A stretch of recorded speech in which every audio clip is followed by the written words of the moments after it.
वार्धक्याचं दुःख आहे. किती दुःख आहेत बघा. आचार्य भगवान शंकराचार्य सांगतात, जन्म दुःख, जरा दुःख, जाया दुःख पुन्हा पुन्हा, अंतकाले महादुःख, तस्मात जागरही जागरही. अरे जागे व्हा, जागे व्हा. दुःख कुठं नाही, जन्म दुःख. जरा, जरा म्हणजे वार्धक्याचं दुःख, जाया म्हणजे सगळे कुटुंबीय त्यांचं दुःख सगळं पुन्हा पुन्हा. किती तुसडेपणाने घरातली वागवतात तरी म्हणतात माझं नातवंड आहे, असू दे, लाथा मारते, असू दे, घोडा करून दे, कळू दे. आणि एकदा येऊन देवळात घोडा करून बघ, म्हणजे तुला समजायला लागेल. टाळाच्या नादात एकदा नाचून बघ, म्हणजे मग तुला संसारासाठी नाचावं लागणार नाही. पण नाचतोय त्यांच्या नादात, नाच म्हणतोय देव. तुला इकडे यायची तुला संधी सुद्धा मिळणार नाही, तुझ्या इच्छा सुद्धा होणार नाही. कधी इच्छा होईल, ज्यावेळी याची गोडी वाटायला लागेल त्यावेळी, संसाराचं नैसर्गिकत्व कळायला लागेल त्यावेळी. अंतकाले महादुःख, शेवटचं दुःख, शेवटचं फार वाईट आहे, फार वाईट. मृत्यू होताना तळमळ तळमळ होत असते. सगळं सोडून जाण्यातलं दुःख असतं. माणसं सोडावी लागतात. ह्यांच्या आणखीन एक काही काही चावड माणसं मरताना सुद्धा असतात. एवढं सगळं मिळवून ठेवलं, लोकांच्या शोधन करून निघालो, तेच आणि वाईट वाटत असतं. गमवून तर ढीग लावून ठेवलाच कशाला, लोकांना द्यावं लागणार हे लक्षात ठेव. धनाच्या 3च गती आहेत, भोगा तरी, दान तरी करा, नाहीतर सोडून तरी जा. घर मिळवण्याच्या 3च गती आहेत, भोगा, दान करा, नंतर टाकून जावा. त्यापैकी काय आहे धनाचा उपयोग आहे काय सांगा. म्हणून काय करावं, सगळी उत्तम गती कोणती, जास्त आहे देऊन टाका. त्याच्यापेक्षा मध्यम गती आहेत ना, भोग तरी बाबा, पाया चप्पल तरी घाल, तुटकं चप्पल घाल तरी बँकेत पैसे नेऊन ठेवते. गोळ्या खाईना, औषध खाईना, धड कपडे वापरत नाही, घरातल्या लोकांना पैसे देत नाही. तीर्थयात्रा कशाला करायला म्हणतोय, थोडक्यात कुठं काय मिळतंय का बघा की कुठेतरी जाऊया की तिकडं, असं असं काहीतरी बोलत असतो, पैसे साठवत असतो. सगळ्यात दुष्ट प्रवृत्ती म्हणायची की सगळ्या गोष्टी टाळायच्या. आणि एवढी संधी भगवंताने दिलेली आहे, दार उघडलंय आणि या दारात प्रवेश करणं झालाय. भगवंत बोलवायला लागलाय, उघडून बसलोय दार, ये रे बाबा, पण येतच नाही ना. हा म्हणतोय माझं हे, माझं ते, माझं अमुक, हे सगळं. मरणाचं दुःख सर्वात मोठं आहे. ज्यांना मरताना आनंदाने मिळालं ना, त्यानं मोठं पाप, मोठं पुण्य प्राप्त केलं म्हणून समजायचं, अन्यथा काही उपयोग नाही. म्हणून मरताना कसं बाहेर मरायला पाहिजे, माऊलीने वर्णन केलंय. जाकरी घटीचा दिवा जैसा काय नेनो काय झाला केव्हा, तैशा रीती जो पांडवा देह सोडी.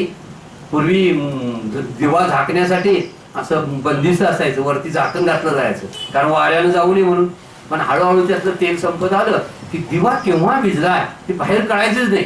अहो दिवा विझला वाटते केव्हा, तर ते झाकलेल्या घट असल्यामुळे काही कळायचंच नाही. तसा ज्याचा प्राण कधी निघून गेला हे समोर बसणाऱ्या माणसाला सुद्धा कळलं नाही, इतक्या शांतपणे तो मरतो. एवढी केवढी पुण्य आहे पाहिजे त्यासाठी. त्यासाठी सगळं कसं डोक्यातलं सगळं काढायला पाहिजे. चिंता कुठली असते, मी शरीर सोडायला लागलोय, आता देह जायला लागला, एवढं सगळं कमवलेलं होतं ते सोडायला लागले, घराकडे लक्ष जातं, अमुक सारी घर बांधलं होतं, मी हा स्लॅब असा टाकला, कर्जबाजारी गेलं, एवढे हप्ते फेडले, सगळं सगळं आठवायला लागायला लागते नंतर. आणि हे आठवता आठवता आठवता परत जन्माला यावं लागते. म्हणून भगवंताची आठवण करावी शेवटच्या क्षणाला. मृत्यू येणारच आहे, म्हणून मृत्यूचा विचार करणं फार गरजेचं नाही. मृत्यूचं भय दाखवण्याची काही गरज नाही, त्याचं चिंतन करा, विचार करा. यमदूताच्या येण्याचा प्रापंचिक विचारामध्ये उगाच बुद्धीला शिनवत बसायचं नाही. कारण खरी बुद्धी कोणती, भगवंताबद्दल जी बुद्धी वापरली जाते ती बुद्धी. एखाद्या ओळीचा अर्थ समजला नाही, अभंगाचा अर्थ समजला नाही, त्यासाठी बुद्धी वापरावी. बुद्धीचे वैभव अन्य नाही तुझे, एका केशीराजे सकळ सिद्धी. काय बुद्धीला वैभव आहे का, खरं वैभव आहे भगवंताच्या दर्शनासाठी जी बुद्धी तळमळते, त्याच्या शोधासाठी जी प्रयत्न करते, ती खरी बुद्धी. ही बुद्धी दुसऱ्याला फसवण्याची, दुसऱ्याला लुबडण्याची, याचं कसं मला मिळेल, त्याचं कसं मला मिळेल, भ्रष्टाचार कसा करून मी श्रीमंत कसा होईल, आणि एक गाडी घेतली आणि 4 गाड्या कशा घेईल, त्यासाठी बुद्धी वापरण्यासाठी बुद्धी दिली नाही भगवंतानी. भगवंतानी बुद्धी दिली त्याचा शोध घेण्यासाठी. तो शोध जवळच आहे, बुद्धी वापरली की शोधता येतं त्याला. पण ही बुद्धी वापरली पाहिजे ना. म्हणून मृत्यूचं भय वाटेल तर पाप घडणार नाही आपल्याकडून. मृत्यूला जर घाबरायला लागलो ना, अरे बाबा कसा मृत्यू येतोय कुणाला माहिती, आता पाप करणं बरोबर नाही. तक्षकाचं भय कसं होतं परीक्षिताला, म्हणून परीक्षिताने काय केलं, त्या तक्षकाच्या भयानं नुसत्या भागवत ऐकलं आणि 7 दिवसात मुक्ती प्राप्त करून घेतली. परीक्षिताची तीच कथा, जन्माची कथा सुद्धा तशीच आहे. ईश्वर दर्शनासाठी असं काहीतरी शुद्ध व्हावं लागतं. कुणाच्याही घरात असे मोठे मोठे पुरुष जन्माला येत नाहीत, लक्षात घ्या. त्यासाठी सुद्धा पुण्य केवढं असावं लागतं. आता कुणाकुणाकडे कसले पुण्य आहे पुढे आहेत की वर्णन केलेलं आहे की कुणाचे पुण्य कसे होतील, त्यांच्या घरी कोण जन्माला आलं याचं वर्णन केलेलं आहे. वामन अवतारामध्ये आपल्याला वर्णन बघायला मिळणार आहे. तर या शुद्धी व्हाव्या लागतात आपल्या घराच्या. तशा परीक्षितीची शुद्धी झालेली होती म्हणून त्याला ईश्वर दर्शन झालं. कथा आहे पाठीमागं.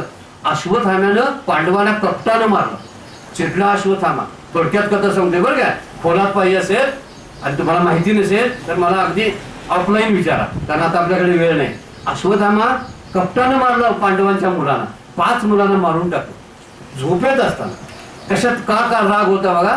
माझ्या बापाला म्हणजे द्रोणाचार्यांना अर्जुनानं कपटानं मारलं. कसं कपट केलेलं आहे की द्रोणाचार्य गेलेत अशी काय उठवली. द्रोणाचार्य मेले, मृत्यू झाला त्यांचा. सगळीकडे हुल उठवली. आता ही हुल कुणी उठवली होती. भगवान श्रीकृष्णानेच उठवायला सांगितली होती. ते म्हणले युधिष्ठिरला तुझ्याकडे विचारायला येतील कोणतरी द्रोणाचार्य गेलेत काय म्हणून. आता द्रोणाचार्याचा विचार, द्रोणाचार्य गेलेत की नाहीत खरंच वाढलेत की नाही. हा अश्वत्थामा गेला, जरा उलट झालं. अण्णांच्या लक्षात आलं. अश्वत्थामा मेला असं कुणाला सांगायला गेले. द्रोणाचार्यांना सांगायला गेले. द्रोणाचार्य युद्धच थांबवत नव्हते. आज अर्जुन जगणार नाही हे भगवान श्रीकृष्णांना काळजी लागली. आता द्रोणाचार्याला थांबवायचं कसं. त्याचा मुलगा मेला म्हणून सांगायला पाहिजे. मग ते गप्प बसणार. खरंच मुलं उठवली. अश्वत्थामा मेला. द्रोणाचार्याने जेव्हा कळलं ते म्हणले मी कुणावर विश्वास ठेवणार नाही. विश्वास ठेवण्यासारखा एकच माणूस आहे धर्मराज युधिष्ठिर. त्याला मी जाऊन विचारला. पांडवांचा पहिला विचारलं. पण अगोदर भगवान श्रीकृष्णाने सांगून ठेवलं होतं मेलाय म्हण, पण नंतर म्हण अश्वत्थामा नावाचा हत्ती. काय अश्वत्थामा माणूस मला माहिती नाही. नरो वा कुंजर वा शब्दच आहे प्रसिद्ध वा. प्रसिद्ध शब्द आहे बघा ते की नरो वा कुंजर वा जो शब्द वापरला. कुंजर म्हणजे हत्ती, नर म्हणजे माणूस. मला माहित नाही नर मेला काय हत्ती मेला असं नुसतं म्हण. तेवढंच पाप लागलं मात्र युधिष्ठिरला. जेव्हा ती स्वर्गारोहण झालं ना शेवटी पाप, त्यावेळी त्याला नरकाच्या दारातून जावं लागलं. युधिष्ठिर म्हणले मी काहीच पाप करायला नाही, खोटं बोललो नाही, काहीच केलं नाही. मला नरकाच्या दारावर का देवाला जायला लावलंस. अरे का पाप केलं नाहीस, खोटा बोलला नाहीस काय द्रोणाचार्याला. खोटा सगळं बोलला असतास ना तर पाप होत नव्हतं. निम्म खोटं बोललास म्हणून तुला पाप लागलं. देवानं सांगितलं तर खोटं बोलायला ते पुण्य होतं. तो सगळंच खोटं बोलला असताना खरंच अश्वत्थामा मेला असं जर म्हटलं असताना तर पुण्य लागलं असतं. पण थोडं निम्म पाप का लागलं माहिती आहे. तो म्हणतोय हत्ती मेला काय माणूस मेला मला माहिती नाही. त्यानं स्वतःला वाचवण्याचा प्रयत्न केला पण झालं पापच. मुद्दा तो नाही. अश्वत्थामाला राग आला. माझ्या बाबाला कप्तान मारलं. त्यांनी युद्ध थांबवलं. अर्जुनानं बाण सोडला. द्रोणाचार्यांना संपून टाकलं. द्रोणाचार्य अशा अवस्थेत कप्तानं मारले गेले म्हणून अश्वत्थामाला राग आला. अश्वत्थामा त्यांचा एकुलता एक पुत्र म्हटला सोडणार नाही असणे आता. आणि म्हणून कप्तानं काय केलं त्यानं पांडवांना मारण्याचं ठरवलं. झोपेत मारणार सगळ्या पांडवांना. म्हणून कृष्णानं काय केलं त्यानं जागे ठेवलं. पांडवांना बोलवून घेतलं. पण 5 पोरं होती ना पांडवांची तिने ऐकलं नाही. ते म्हणजे आम्ही झोपणार आहे. झोपणारी मरतात बघा. अयोग्य वेळी झोपणारी मरतात यावरून लक्षात येतं. उठले जे पांडव होते काही मुलं होती वाचलीत त्यांच्याबरोबर गेलीत. आणि जी झोपलेली होती ना त्या झोपलेल्यांच्या वरती त्यानं अस्त्र चालवलं आणि अश्वत्थामानं त्या 5 मुलांना मारून टाकलेला आहे. म्हणून पांडवाने फार विचार करण्यासारखा आहे की 5 जीव गमवला. त्याला कारण आहे की द्रौपदीच्या मुलाने ते ऐकलं नाही म्हणून त्यांना जीव गमवावा लागला. हा मुद्दा त्यातला आहे. म्हणून पुन्हा हा जो 5 मुलांना मारलं म्हणून सगळे पांडव खवळले. आता अश्वत्थाम्याला संपवायचा पाठलाग चालू केला. अश्वत्थाम्याला पकडून आणला त्याला आता काय शिक्षा द्यायची सांगा. कारण 5 मुलांना मारले त्यांना. द्रौपदीने त्याच्याकडे बघितलं अश्वत्थाम्याकडं आणि म्हटली हा ब्राह्मण पुत्र आहे. ब्राह्मणाला मारणं बरोबर नाही. दुसरा हा गुरुपुत्र आहे. नंबर 2 आमचे गुरु द्रोणाचार्य त्यांचा हा मुलगा आहे. त्याला मारणं बरोबर नाही. तिला वंदन केलं. तिला अश्वत्थाम्याला मारून माझी मुलं काही जिवंत होणार आहेत. कशाला मारायचं. द्रौपदीचं तत्वज्ञान बघा. अर्जुन मारायला तयार होता. कृष्ण म्हणला तुम्ही निर्णय घ्या बाबा काय करायचा. पण द्रौपदीला विचारल्यावर द्रौपदी सांगते माझी 5 मुलं अश्वत्थाम्यानं मारली. आता ती मेलेली मुलं काय परत येणार आहेत काय अश्वत्थाम्याला मारून. दुसरी गोष्ट हा आईचा एकुलता एक मुलगा आहे. मला माझी मुलं गेली पण नवरा सांभाळायला आहे, तिच्याकडे आता नवरा सुद्धा नाही, कारण द्रोणाचार्य गेले होते, तिला नवरा नाही, तिचा मुलगाही मारला, तर तिचं रक्षण कोण करणार? त्या आईचं. मी आई आहे, आईचं हृदय काय असते मला माहिती आहे, म्हणून त्याला मारू नका अश्वत्थाम्याला. म्हणून आईचा एकमेव आधार आहे, तो ब्राह्मण पुत्र आहे, ब्राह्मण पुत्र आहे, गुरुपुत्र आहे, तुमचा गुरु बंधू आहे, त्यामुळे तुम्ही मारू नका. म्हणून त्याला अशी शिक्षा द्या. सज्जनाला अशी शिक्षा द्यायची असते की ज्यामुळे त्याची अब्रू जाईल. अपमान करणं ही सज्जनासाठी मोठी शिक्षा असते. सज्जनाला फारसं काय बोलावं लागत नाही. सज्जनाचा कुठेही अपमान केला ना की सज्जनाला अपमान हा मरणासारखा वाटत असतो. ते म्हणजे त्याला अपमान करा, आणि अपमान करा म्हणजे तो मरणा इतका असला पाहिजे. त्याच्या डोक्यावर मध्यभागी एक मणी होता, पहिल्यापासूनच ना जिवंत असलेला मणी होता. तो डोक्यावर धारण करून जायचा आणि मस्तकावर तो जन्मसिद्ध मणी होता, आणि तो काढून घेतला पांडवाने, आणि त्याच्यातली जखम भळभळ भळभळ वाहणारी जखम घेऊन आज सुद्धा तो फिरतोय म्हणे अश्वत्थामा. कारण चिरंजीव जे 7 सांगितलेत ना त्यातला अश्वत्थामा आहे. श्लोकच आहे प्रसिद्ध बघा, अश्वत्थामा बलिर्व्यासो हनुमानश्च विभीषणा कृपा परशुरामच सत्यदा चिरंजीविना. श्लोकच आहे प्रसिद्ध. अश्वत्थामा, बली, व्यास, हनुमंत, विभीषण, कृपाचार्य आणि परशुराम असे 7 जण हे चिरंजीव आहेत. आजही फिरतात म्हणा इकडे तिकडे. ते म्हणजे हनुमंत सुद्धा सगळीकडे आहे. बरेच जणांना हनुमंतांचं दर्शन पण झालेलं आहे. अगदी गोंदवलेकर महाराजांतर किती वेळा, तुळशीदासांना किती वेळा झालेला आहे. अलीकडली मंडळी रामदासांना, समर्थ रामदासांना हनुमंतांचं दर्शन झालेलं आहे. ह्या सगळ्या गोष्टी अलीकडे आपल्याला बघायला मिळतात. तर याचं उदाहरण आहे की हा अश्वत्थामा अजूनही ती रक्त भळभळ वाहते, रक्त वाहतो, खून वाहतो, मला मरण द्या, मला मरण द्या म्हणतोय तो. भगवान म्हणले, श्रीकृष्ण म्हणले, नाही, झोपेत असलेल्याना तू मारलंस, तुला शिक्षा माफ नाही, तुला ही शिक्षा असायलाच पाहिजे. मरणापेक्षा मोठी शिक्षा अश्वत्थाम्याला दिली. म्हणून अश्वत्थाम्याने आता ठरवलं, गप बसला नाही, आता बदला घ्यायचा ठरवलं. आणि बदला घेण्यासाठी उत्तरा जी आहे अभिमन्यूची मुलगा अभिमन्यूची बायको उत्तरा ही गर्भवती आहे. अभिमन्यू कोण? अर्जुन, सुभद्रेचा पुत्र. सुभद्रा कोण? अर्जुनाची बायको सुभद्रा आणखी कोण? श्रीकृष्णाची बहीण, वासुदेवाची तिकडनं आहे ते. ती सुभद्रा ही त्यांची बहीण आहे, श्रीकृष्णाची बहीण, अर्जुनाची बायको आहे. आणि त्या अर्जुनाचा पुत्र अभिमन्यू, त्या अभिमन्यू चक्रव्यूहात सापडला. चक्रव्यूहातून बाहेर येता आला नाही, त्याला लाथाबुक्क्यांनी मारलं कर्णाने आणि सगळ्या कौरवांनी. हाही भाग नंतर अगोदरचा झालेला आहे. पण त्या अभिमन्यूची बायको गर्भवती होती उत्तरा. आता त्यानं काय ठरवलं? सगळाच वंशांचा नष्ट करायचा. म्हणून अश्वत्थाम्यानं उत्तरेच्या गर्भाशयावरती ब्रह्मास्त्र सोडलं अश्वत्थाम्यानं. आणि त्याच वेळी परीक्षित राजा जो आहे त्या आपल्या भागवताचा ऐकणारा, तो गर्भात होता. त्यावेळी उत्तरानं कुणालाही विचारलं नाही बरं काय. द्रौपदी कशी बोलत होती पांडवांना, या माझं वस्त्रहरण झालंय, सोडवा. भीष्माचार्यांना बोलवलं, कुणीच आलं नाही म्हणून भगवंतांना बोलवलं. उत्तरेने ते काही केलं नाही, डायरेक्ट भगवान श्रीकृष्णालाच बोलवायला चालू केलं. तूच आता याला मला वाचवू शकतो, माझा गर्भ तूच वाचवू शकतो. तिला सगळा हलकोल्लोळ झाला. आणि त्यामुळं सुदर्शन चक्रानं भगवंतानी त्या ब्रह्मास्त्र नष्ट करून टाकलं. आणि नष्ट केल्यानंतर त्याच्याच पोटामध्ये जन्माला असलेला तो गर्भ म्हणजे परीक्षित आहे. हे परीक्षिताचं चरित्र आहे. त्यावेळी आता इथं आहे. आता कृष्ण झाला सर्व युद्धाचा प्रसंग. कृष्ण द्वारकेला जायला निघाले. द्वारका नंतर प्रस्थापित केली होती बरं काय. तो प्रसंग पुढे येणार आहे. द्वारकाचं प्रस्थापना त्याच्यामुळे झाली. जरासंधाला नंतर घाबरून नंतर द्वारकेची प्रस्थापना झालेली आहे. तर द्वारकेला आता भगवान श्रीकृष्ण झालेले निघालेले आहे. कुंतीनं विनंती केली, जाऊ नका, राहा, तुम्ही थांबायला पाहिजे. भगवंताची स्तुती त्यांनी किती केलेली आहे. कुंती सांगते बघा, भगवंताची स्तुती 3 वेळा करावी. सकाळी करावी, दुपारी करावी, संध्याकाळी करावी. म्हणजे 3 वेळ सांगितलेले आहेत. त्या 3 वेळा सांभाळाव्यात म्हणजे सुखात करावी, दुःखात करावी, शेवटी मरणाच्या वेळी करावी. सुखातही देवाला आठवावा, दुःखातही आठवावा आणि मरणाच्या वेळी आठवावा.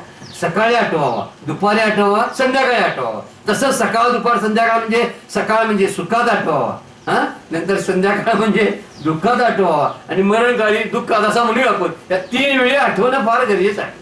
ते आठवणं जेव्हा होतं ना तेव्हा अर्जुनाने सुद्धा दुःखामध्ये, कुंती सुखामध्ये आणि भीष्म अंतकाळीमध्ये प्रशंसा त्यांनी केलेली आहे, स्तुती केलेली आहे. भगवंताची आठवण कुणी कधी केली बघा. अर्जुनानं दुःखात असताना कुंतीने सुद्धा सुखात असताना सुद्धा आठवण केली. आणि भीष्माने शेवटच्या वेळी, भीष्म जेव्हा शरपंजरावरती पडलेले होते ना, त्या शरपंजरावर पडल्या असताना भगवंताचं नामस्मरण करत पडलेले होते. अंतकाळी करणं फार गरजेचं आहे, म्हणून परमेश्वराचं उपकार कधी विसरू नये. आपण आजारातून उठलं की डॉक्टर, काय डॉक्टर आहेत असं आपण म्हणतोय, देवाने मला वाचवलं असं पण म्हणत काय बघावं. किंवा नामस्मरण करणार नाही तरी म्हणावं मला देवाने वाचवलं. डॉक्टर मग सगळ्यांनी वाचवाय पाहिजे होतं डॉक्टरनी, मग डॉक्टर सगळ्यांना का वाचवत नाही सांगा बघू, नाही वाचवत.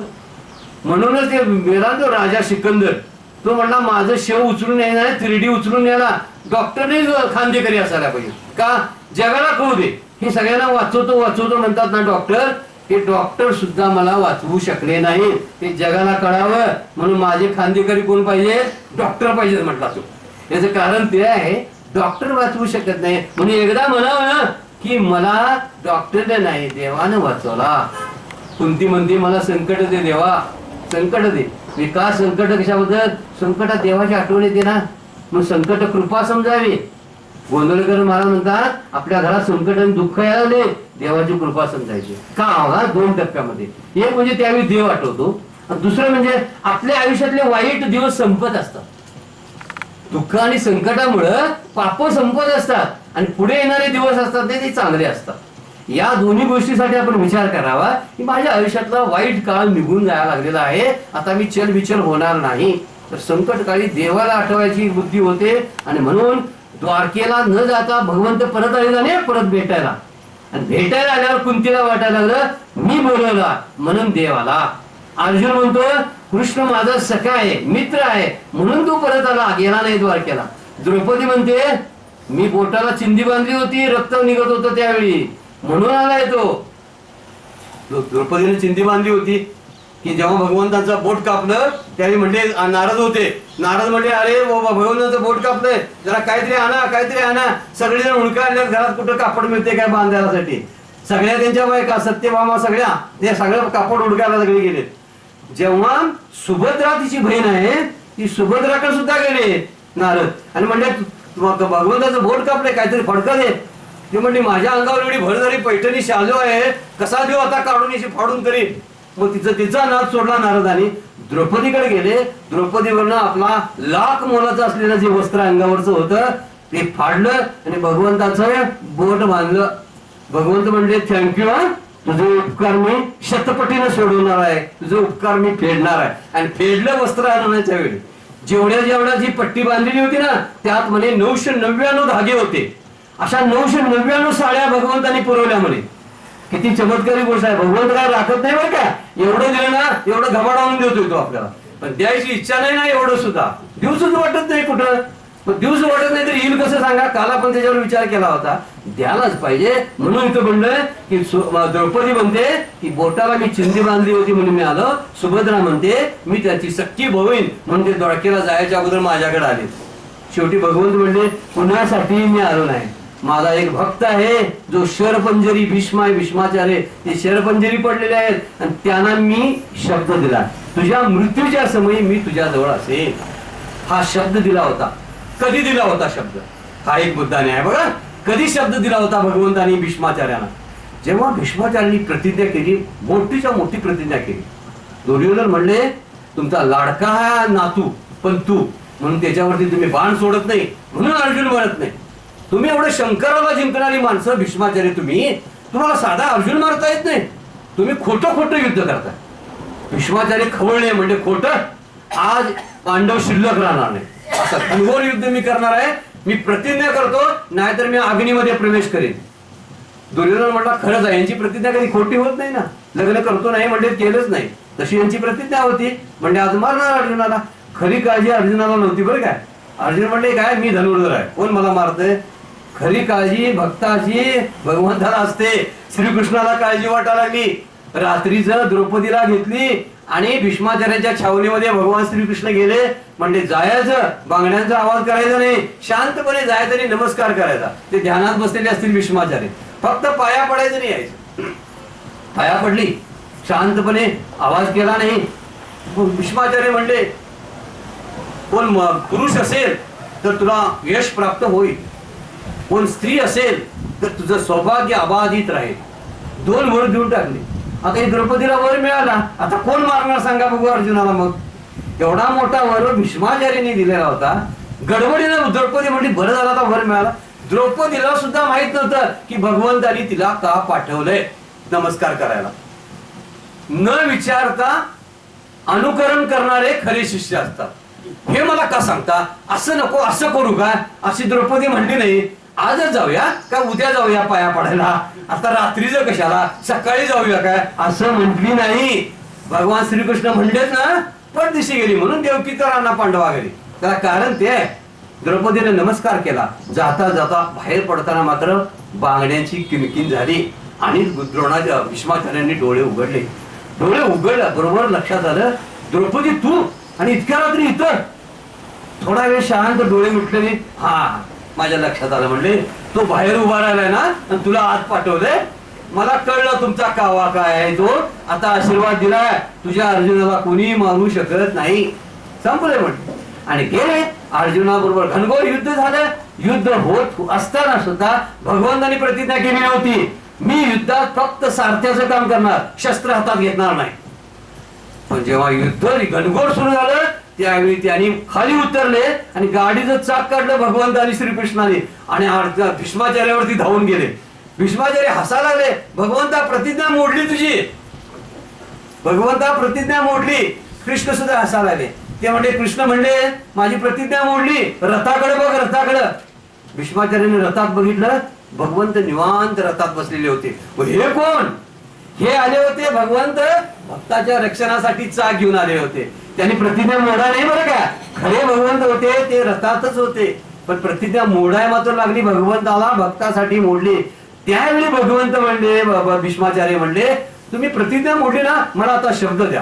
काय पाहिजे शब्द? म्हणले शेवटच्या क्षणी माझ्या अंतकाळी तुमचं दर्शन मला पाहिजे, एक मला शब्द द्या. भगवंत म्हणले शब्द दिला, तुझ्या अंतकाळी मी येतो. आता आपण मूळ कथेवर येऊया. द्वारकेला जाणारा श्रीकृष्ण परत का आला तर त्याचं कारण होतं भीष्माचार्यांना भेटायचं होतं म्हणून. अन्य दुसऱ्या कोणत्याही कारणाने ते परत आले नव्हते. म्हणून भीष्माचार्यांनी लगेच तिथं शरपंजरावर पडलेले होते आणि कुठलंही मी विचारलं, त्यांनी विचारलं श्रीकृष्णांना. भगवंत आले म्हणजे कुठलं पाप मी काहीच केलं नाही आणि ही मला का शिक्षा दिली शरपंजरावर पडण्यासाठी, कशासाठी शिक्षा दिली? तर ते म्हणले पाप केलं नाही का तुम्ही? द्रौपदीचं वस्त्रहरण उघड्या डोळ्यांनी पाहिलं, काहीच केलं नाही तुम्ही त्यावेळी. म्हणजे गुन्ह्याला सपोर्ट करणारा सुद्धा गुन्हेगारच असतो हे यावरून लक्षात येतं. गुन्हा कुणी केला? कौरवाने. आणि पाप कुणाला लागले? त्यात पापात भागीदारी कोण? भीष्माचार्य, कृपाचार्य, हे सगळे. म्हणून धर्माला नंतर काय म्हणले? धर्मराजा आता तुझे भीष्माचार्य तुमची जायची वेळ झालेली आहे. धर्मराजा भगवान श्रीकृष्ण म्हणले युधिष्ठिरा जा, फार विद्वान आहेत ते, त्यांच्याकडून 4 शब्द ऐक जा. आणि त्यांनी महाभारतामध्ये शांती पर्वामध्ये ती कथा आलेली आहे आणि त्यांनी विष्णू सहस्त्रनामाचा पाठ सांगितलेला आहे. युधिष्ठिरला सांगितलंय बरं का.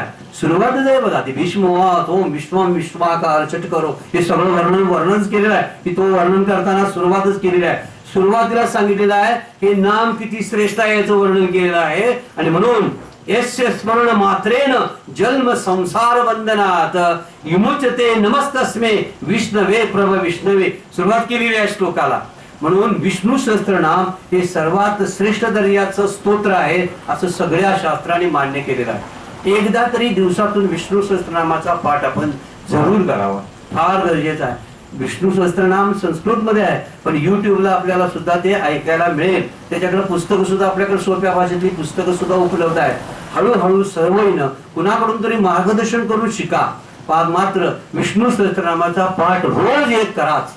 जशी एक माळ जप करायचा आहे की कामातल्या माणसांना आपण बोलावलंय बरं का. एक माळ म्हणजे बंधन नाही, दिवसभर जप केला तर सगळं उत्तम आहे. पण जी कामात असतात ना सारखी त्यांच्यासाठी चाललंय की मला वेळच नसतोय. एकदा विष्णू सहस्त्रनामाचा पाठ करायचा, फक्त 12 किंवा 13 मिनिटं लागतात. फक्त 12 किंवा 13. माझ्या अनुभवावरून मी सांगायला बरं का. विष्णू सहस्त्रनाम संस्कृतमध्ये आहे, पण हे भीष्माचार्यांनी सांगितलेलं आहे आणि फार मोठ्या व्यक्तीचं आहे. यश स्मरण मात्रेन जन्म संसार बंधना विमुचते. नमस्तस्मै विष्णवे प्रभ विष्णवे नमः समस्त भूतानां आदिभूताय भूते अनेक रूप रूपाय विष्णवे प्रभ विष्णवे. सुरुवात आहे बघा त्याची, आपण तिथून सुरुवात करावी आणि त्या विष्णू सहस्त्रनामाचा एकदा तरी पाठ करावा. ही भीष्माची प्रतिज्ञा सुद्धा मोडून भगवंत श्री उत्तरायणामध्ये त्याला दर्शन देण्यासाठी गेले. आपल्याला सुद्धा दर्शन देण्यासाठी भगवंत निश्चित येतील याचा विचार आपणही करावा. वेळ तर अशी बऱ्यापैकी झालेली आहे. थोडासा ब्रेक करणं. सोडलेला ब्रह्मास्त्र सुदर्शन चक्राने भगवंतानी त्याला परास्त करून टाकलं आणि याच ठिकाणी आता परीक्षितचा जन्म झाला. परीक्षितानं गर्भामध्ये असतानाच भगवंताचं दर्शन घेतलं. पण ज्यावेळी जन्माला आला त्यावेळी इकडं तिकडं बघायला लागला. ज्याने मला गर्भाशयात मस्त दर्शन दिलं ते आहेत कुठं असं त्याला वाटायला लागलं. म्हणजे कसे स्मरण असते बघायचं, की स्मरण आहे.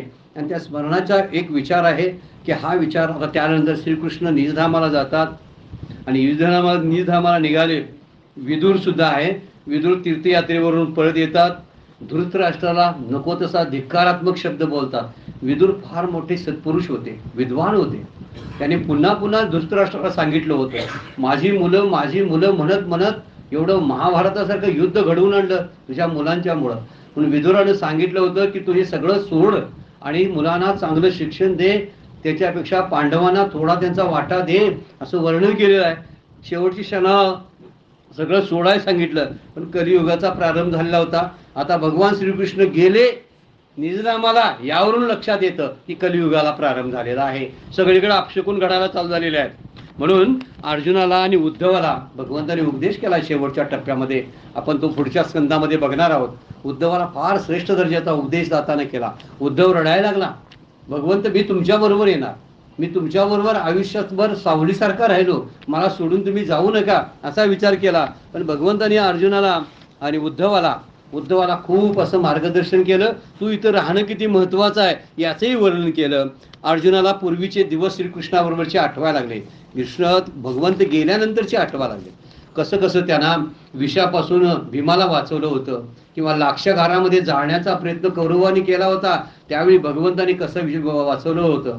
दुर्वास मुनी जेवायला आले आणि घरात अन्नाचा कण सुद्धा, वनवासात असताना अन्नाचा कण नव्हता, त्यावेळी दुर्वास शाप देऊन गेले असते. पण त्याच वेळी भगवंताने फक्त ताटाला लागलेलं एक पान द्रौपदीच्याकडून घेतलं आणि सगळ्या ऋषींना तृप्त करून टाकलं. ह्या सगळ्या आठवणी त्यांना आठवायला लागलेल्या आहेत. अर्जुनाला, पांडवांना श्रीकृष्ण गेल्यानंतर आठवालेल्या आहेत. त्यामुळे आता काय झालं, सगळ्या पांडवांनी विचार केला, आता आपण घर सोडणं गरजेचं आहे, आता आपण स्वर्गाकडे जायचं आहे. परीक्षितीला राजसिंहासनावर बसवलं. धर्माचं सदाचाराचं शुद्ध आचरण करणारा हा राजा होता.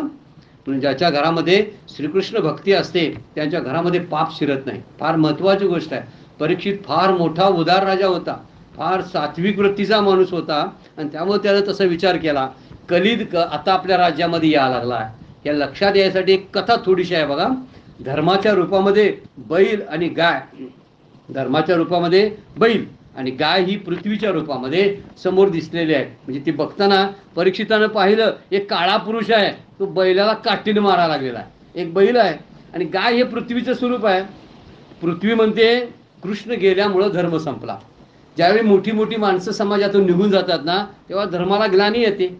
कारण धर्माची 4 अंग सांगितलेली आहेत बघा. सत्य, तप, पवित्रता, दया, या सगळ्या गोष्टींनी युक्त धर्म असतो. हे जर जायला लागलं ना, सगळं जाऊ दे पण सत्य टिकायला पाहिजे. सगळं जाऊ दे पण त्या ठिकाणी जी दया आहे ती दया, पवित्रता टिकली पाहिजे. या सगळ्या मोठा संदेश या धर्माच्या अंगाने दिलेला आहे. त्यामुळे सत्य सर्वश्रेष्ठ आहे. सत्यदेवाची छोटीशी कथा आहे त्यामध्ये. त्या कथेचा विचार सत्यदेवानं शेवटी सांगितलं की सत्य किती श्रेष्ठ आहे. परीक्षितानं बघितलं, एक बैल, त्याचे 3 पाय नाहीच आहेत, एकाच पायावर उभा आहे तो बैल आणि त्याला एक जण काळा पुरुष काठीनं मारा लागलाय. कसं रूपक केलंय बघा. एक बैल आहे आणि त्या बैलाला एक काळा पुरुष आहे, तो काठीने मारा लागलेला आहे. त्याला फक्त एकच पाय आहे. हा विचार केला, त्याचा 3 पाय कुठं गेलं. त्यामुळं ह्या ठिकाणी गायीला कोण त्रास द्यायलाय, गाय म्हणजे पृथ्वी आणि बैल म्हणजे धर्म, यांना त्रास कोण द्यायला लागलाय. हा विचार केला, हाच काळा पुरुष म्हणजे कली असणार असं परीक्षिताला समजलं. आता जे कलियुग चालू आहे त्यावेळेची सुरुवातीची गोष्ट आहे. कलीला पकडलं त्यानं, त्या राजाला शरण आला. दया गया वया करायला लागला की मला मारू नका, विनंती करतो, रडायला लागला. आता हे रडणं त्याचं सगळं दांभिकपणाचं होतं, कारण त्याला वाचायचं होतं. आणि त्याने राजाच्या पायाला स्पर्श केला. राजाच्या पायाला कलीचा स्पर्श झाल्यावर त्याची मती बदलली आणि म्हटला, हो तुला दया करतो, तुझ्यावर माफ करतो, तुझा तुझा गुन्हा आहे. एवढा धर्म नष्ट केला. सत्य, तप, दया सगळं नष्ट व्हायला लागलं. धर्माची 4 अंग म्हणजे 4 पाय आहे. त्यातला एकच पाय आता शिल्लक होता, तो म्हणजे एक शेवट राहिलेला सत्य. ते पण सुरळ आता नाही, असत्याची कपडे घालून सत्य आता बाहेर पडलेला आहे. सत्य तरी कुठं आहे, असा विचार कलियुगातला आहे. कलीला दया दाखवायला नको पाहिजे होती परीक्षितनं, पण परीक्षितीच्या पाया पडून हाताचा स्पर्श झाला जसा परीक्षिती राजाला पायाला, तेव्हा त्याची मती बिघडली आणि म्हणून म्हटला, शरण आलास तू म्हणून तुला मी माफ करतो. वास्तविक माफ करायला नको पाहिजे होतं. भागवत सुद्धा सांगते, शास्त्र सांगते, सिद्धांत सांगते, कुणालाही उगीच कारण नसताना स्पर्श करू नका. कोण कुठल्या प्रकारची माणसं असतात आपल्याला ठाऊक नसतं. उठसूट ह्याला नमस्कार, त्याला नमस्कार, किंवा ह्यांच्याकडून पाया पडून घे, त्यांच्याकडून पाया पडून घे. कोण पाया पडलं नाही म्हणून राग पण कुणाकुणाला तरी येतो. कुठल्या प्रकारची माणसं कुठली असतात काय माहीत नसते आपल्याला. त्यामुळे बरेच वेळा काही माणसं, आता अलीकडे वर्णन सुद्धा आहे, अलीकडे आपल्याकडे होऊन गेलेले काटकर महाराज होऊन गेले, आपल्या प्रज्ञापुरीतले कोल्हापुरातले काटकर महाराज. शेवटच्या क्षणाला त्यांना पायांचा रोग झालेला होता आणि त्यांच्या एका सत्पुरुषांनी त्यांना सांगितलं, जास्त पाया पडून घेतल्याचा परिणाम आता आहे. हे सोसणाऱ्याला सोचतंय बरं का, सोसणाऱ्याला सोचतंय. तेवढी क्षमता सुद्धा आत असायला पाहिजे की किती पापं आली तर ती पापं भरून पकडून ठेवण्याची ताकद असायला लागते.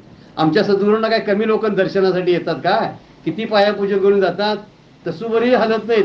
असे मेरू पर्वतासारखे अचल आहेत ते. त्याचं कारण आहे तेवढी साधना आहे, तेवढं तप आहे आणि त्या तपामुळे त्यांच्याकडे ती प्राप्ती झाली, ताकद आलेली आहे. कुणालाही स्पर्श करून देऊ नये म्हणतात, त्याची पापं आपण घेतोय मग कारण नसताना. इथं कलीनं परीक्षितीच्या पायाला फक्त स्पर्श केल्याबरोबर त्याची मती बिघडली आणि बिघडल्यानंतर तो म्हणला, तुला शरण आलास, तुला माफ केलं. मग भ्रष्टमती कलीला माफ केलं, ठार मारलं नाही त्याला, फक्त म्हणला राज्याबाहेर जा, इथं थांबायचं नाहीस तू, कारण इथं तू माझं सगळं बिघडून टाकणार. म्हणून हस्तिनापुरातून त्याला हाकलून दिला. मी जातो म्हणला, पण राहू कुठे मी, मला राहायला जागा तरी द्या, कुठं तरी राहायला पाहिजे ना.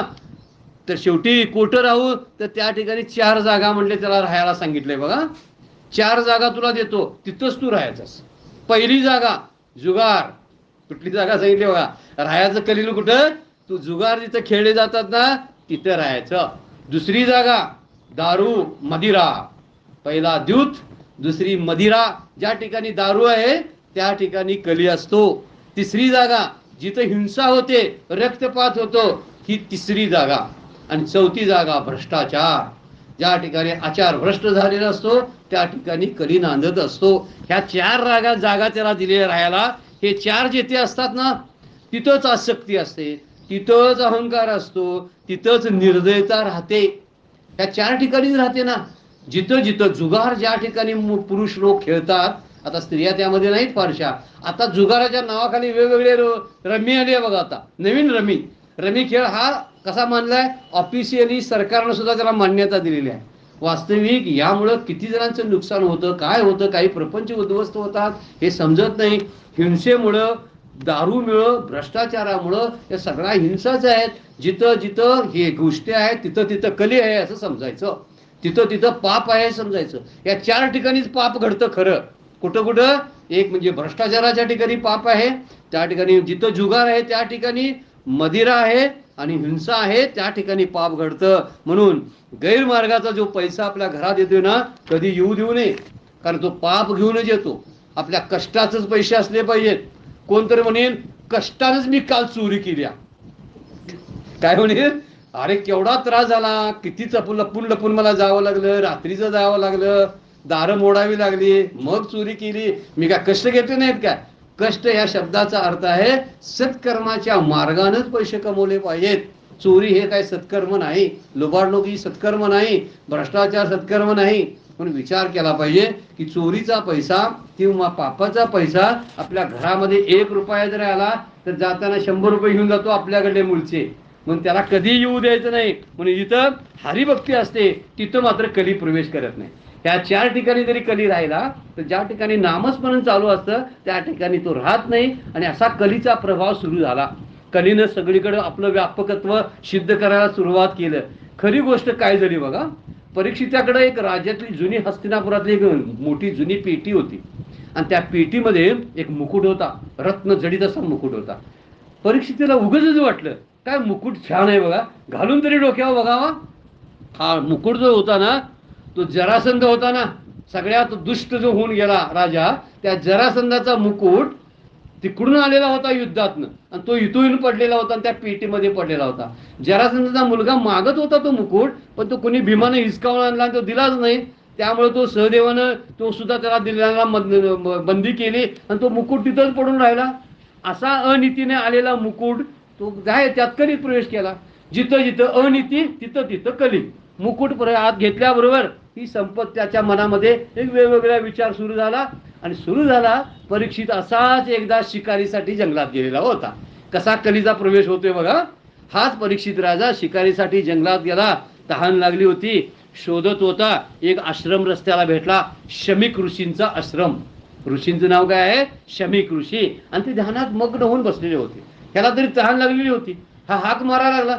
ऋषी काय ओ नाही चू नाही काहीच बोलत नाहीत, कारण ध्यानामध्ये होते.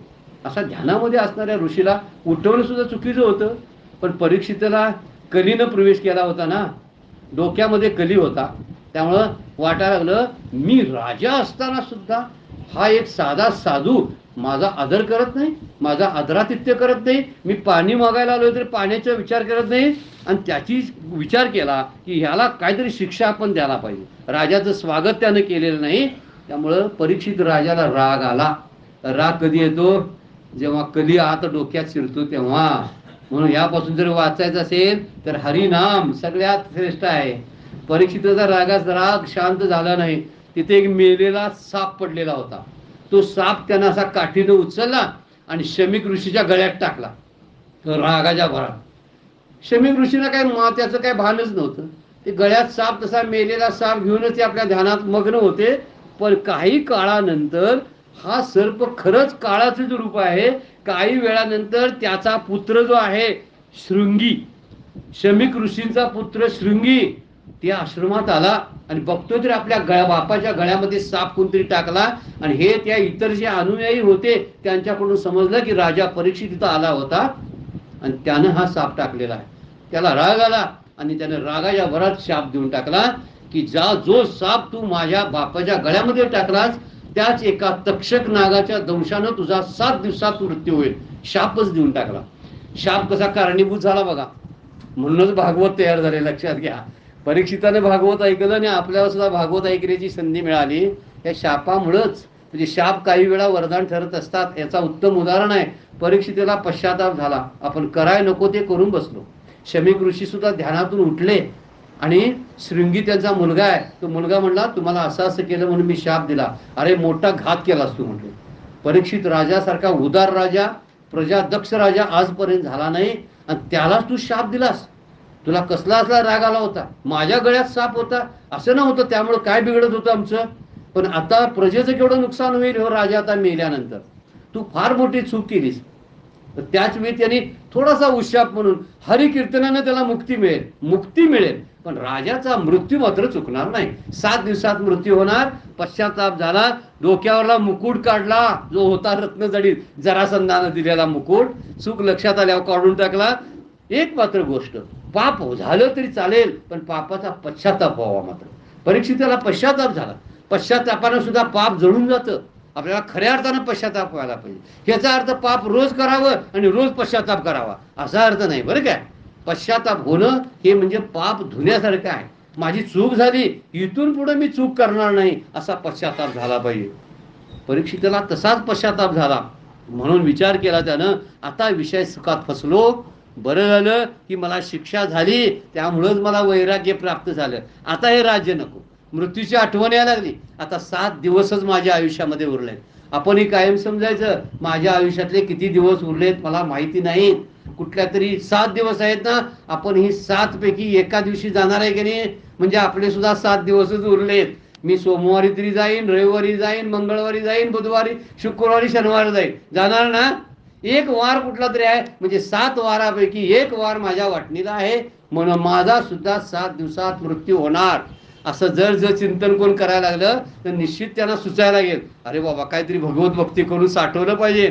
म्हणून मृत्यू आपल्याबरोबर सतत असतो हा विचार लक्षात घेऊन परीक्षितानं गृहत्याग केला, गंगा किनारी गेला, मुलाकडे सगळा कारभार सोपवून टाकला. वार्धक्यामध्ये जाताना बाहेर ही गोष्ट लक्षात ठेवावी, मुलांच्याकडे योग्य वेळी सगळा कारभार द्यावा, त्यांच्या हातात सत्ता द्यावी, आणि आपण रिकाम व्हावं. रिकाम असं वाटतंय कुठं, मरायला टेकला तरी चावी दिवशी वाटत नाही किल्ली तिजोरीची, तशीच तर ठेवावी वाटते, देतच नाही ना, बरेच दिवस तशीच असते. म्हणून विलासी सोडून जीवन सोडून तो एकांतात गेला, सर्व ऋषींना भेटला. मी आता काय करू सांगा, माझा मृत्यू आहे 7 दिवसामध्ये, असं कुठलं तरी काम सांगा मला की ज्या 7 दिवसामध्ये एवढं केल्यानंतर सुद्धा मला शांतीची, मुक्तीची, आनंदाची प्राप्ती होईल, असं कुठलं साधन आहे काय. सगळ्यांनी चर्चा केली. आणि गोष्ट काय बघा, परीक्षितीचं एक मात्र वैशिष्ट्य आहे, त्यांना आपण केलेलं पाप उघड करून टाकलं. ऋषींच्या पुढे पाप उघड करावं म्हणतात, पाप उघड केलं, दुसऱ्याला सांगितलं की ते निघून जाते म्हणतात. पाप आणि पुण्य दोन्हीही उघड केले की नाहीसे होतात. किती विचार आहे बघा. पाप सुद्धा दुसऱ्याला सांगितल्यामुळं संपून जातं, आणि पुण्य सुद्धा दुसऱ्याला सांगितल्यामुळं संपून जातं. आपण पुण्य सांगतोय बरं काय, पाप दडवून ठेवतो, आणि पुण्य तेवढं सांगतो, देवाला मदत केली, अमुक केलं, तमुक केलं, पण कुठून भ्रष्टाचारानं पैसे आणले होते ते मात्र कुणाला सांगत नाही. पाप तेवढं दडवून ठेवतात माणसं, पुण्य तेवढं लोकांना जगाला सांगत असतात. इथं याची लक्षण आहे परीक्षिताचं, त्यानं पाप लपवून ठेवलं नाही. सांगितलं ऋषी मुनींना, सर्व ऋषींना काही सुचेना काय करायचं.